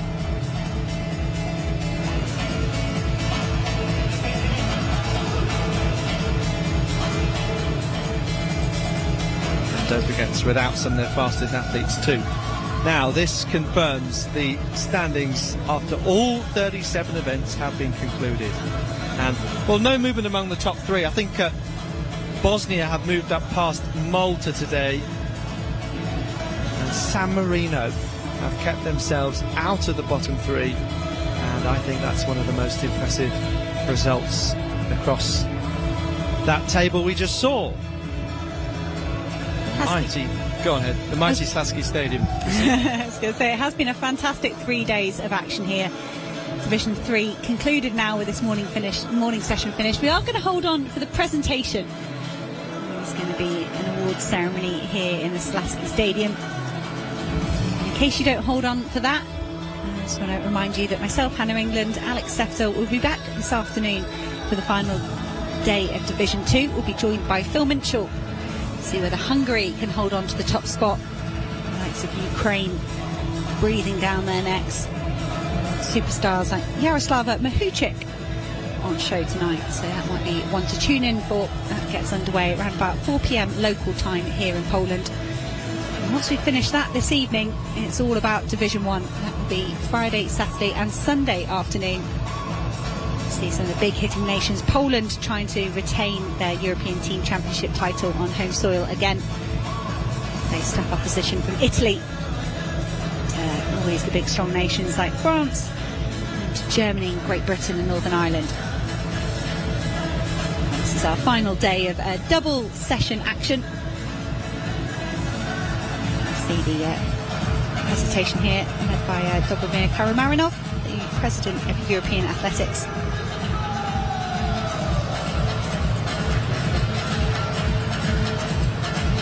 Just a handful of representatives from the teams. I would not fancy the chances of getting all of your nation gathered and organised in time to get themselves over here. That would be a mammoth feat, so the teams choosing just to send their captains.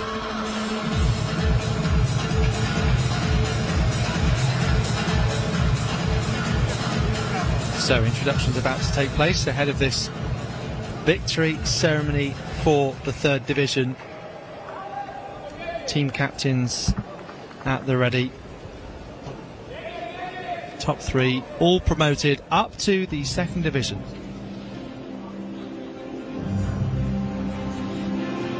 Why is he off? That's it, the Israeli team captain. Just moving back to get his flag. Well done, I thought. Dobromir Karamarinov, President of European Athletics, and Jan Pedero, CEO of Silesian Stadium. Jesteśmy gotowi do rozpoczęcia ceremonii dekoracji. Najlepsze reprezentacje dywizji trzeciej dekorować będą pan Dobromir Karamarinov, prezydent European Athletics, i pan Jan Widera, prezes Stadionu Śląskiego. In third place, represented by Ali Atias So and Evgenia Zabolotny and Ariel Atias. Miejsce trzecie. Third place for the Israeli team. Israel. 434 points.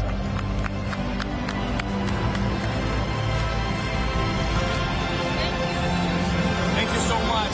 7 second places, 8 third places, so that's supremely helpful. You know, the likes of Romy Tamir we saw earlier in the long jump, second for her.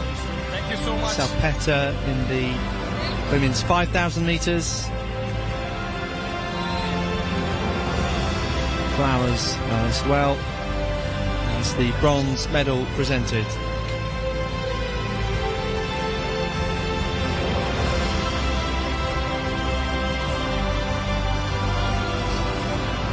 In second place, represented by Victoria Hudson and Alexander Aas. Second place went the way of Austria, represented here by Victoria Hudson and Alexander Oyer. Victoria Hudson took a brilliant win in the women's javelin throw earlier on this morning in 60 metres. She was their final victor. They had 9 wins overall, including the likes of Susan Gogol-Volley, first thing this morning. Up here won the men's pole vault. Two champions trying to negotiate the medal there and the bunch of flowers. Marcus Fuchs took one of the first victories in the event as well, the men's 100 start, but they've been very strong throughout. Not quite strong enough to stand on top of the podium. You don't have an Austrian flag to hand, do you? No, didn't bring it with me today, sorry.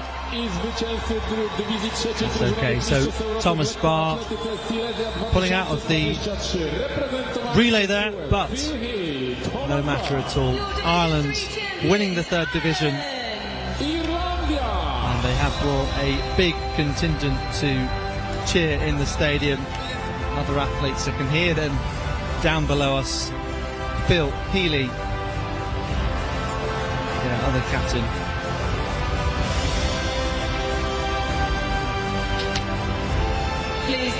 Quite clear that Ireland belong in a higher division. It's only the pulling out due to coronavirus conditions that relegated them. So, yes, back where they belong for the next edition of these European Athletics Team Championships.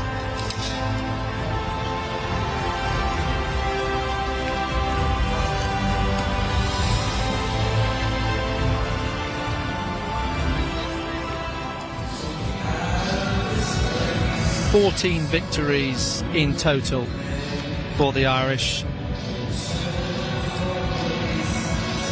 We've seen some of their big hitters and also a great development competition and some first senior appearances for some that could be names to watch for the future, including Sophie O'Sullivan, who won the women's 1500 metres, beating a host of more experienced athletes.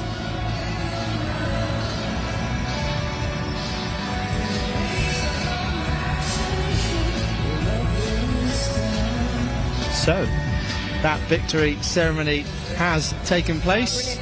Phil Healy, hopefully before long she'll be able to water those flowers before they wilt entirely in the Horsel heat here.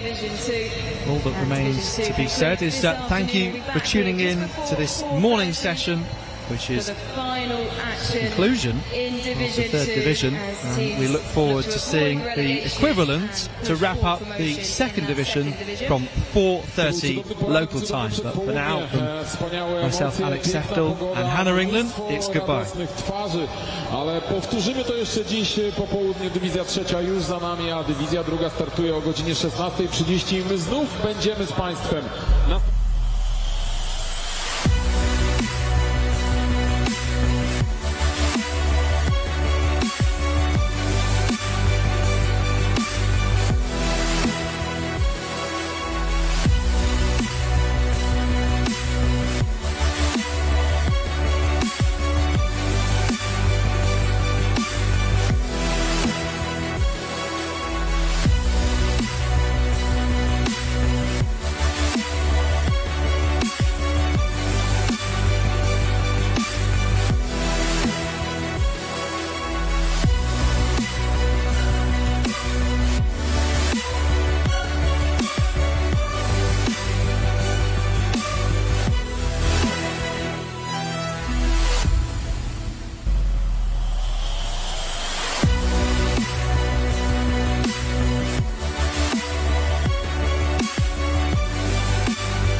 This is the audio stream from European Athletics. We're on a break between sessions with Division 2 starting just before 4:30 p.m. Central European Time. If you'd like to watch tonight's coverage, head over to allathletics.tv, where you'll also find full replays of this morning's events. And now here's my AI-generated review of this morning's coverage from Division 3. First up on the track was the women's 200 metres, and in the B heat there were big lifetime bests for all 6 athletes, including the winner from Bosnia and Herzegovina, Nera Bosnic, with 24.87. In the A heat it was a really strong win for the Austrian Suzanne Gogol-Wally, with her time rounded down to a personal best by 100th of a second.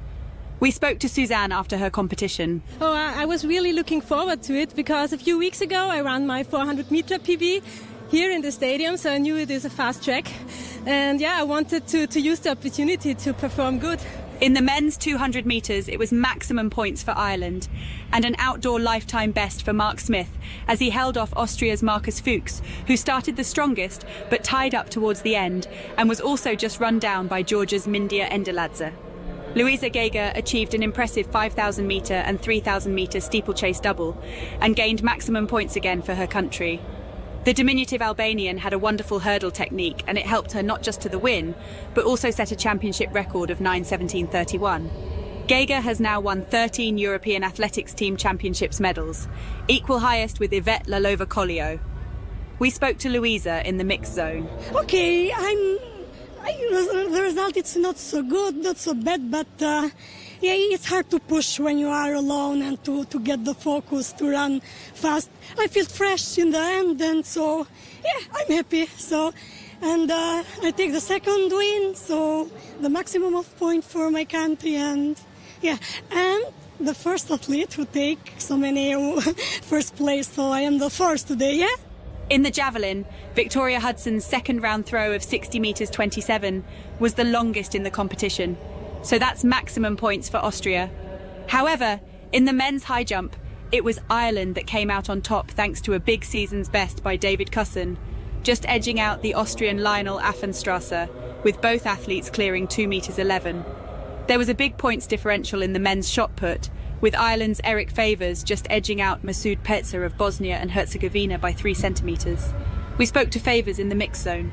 Top was from Ireland. That was probably the main goal. But also earlier this year in Leiria at the European Throwing Cup, you set a new national record. So how does that winter training fit into your aspirations here at this team championships? Yeah, so, I mean, I'm still hitting volume now, still preparing for, the World Championships, but to come represent Ireland with like a team atmosphere, it's amazing. These guys push each other, and we just try to get the most points as possible to come out here with a win. So, in the men's 5,000 metres, Jordan Gusman claimed Malta's first win of the championships. He caught the pack snoozing, opening up a gap just before the bell, and held on to the end, despite a rather premature celebration and almost being dipped by the fast-finishing Austrian Andreas Vojta, with Ireland's Fergal Curtin taking third. It was a 2:31.79 final kilometre for Gusman, who also finished fifth in the 1,500 metres yesterday.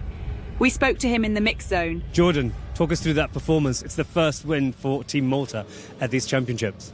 Yeah, I think it was a good performance. Obviously, I was coming into it the favourite, and so not only myself, but I'm sure the competitors expected that I would be good, and Team Malta expected that too. So it was a shame that it was last on the calendar and not first, and we could have started off with a win, but I was really happy with it. Obviously, I am very proud to represent Malta after transferring from Australia in 2019. So it's an honour to come here and represent Malta and compete in these European competitions. In the women's long jump, Israel's on-form Romy Tamir jumped a lifetime best of 6 metres 07 in the fourth round before Ireland's Ruby Millett went further with 6:33 in the fifth to claim the win. In the women's high jump, there was a huge win for Montenegro's Maria Vukovic. It was a great performance by Sophie O'Sullivan to win the women's 1,500 metres for Ireland. She led all the way and still managed a 59.74 last lap to hold off the competition.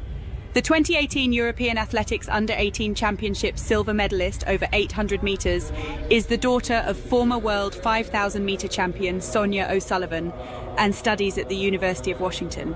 Our reporter spoke to Sophie after her competition. Sophie, well, congratulations.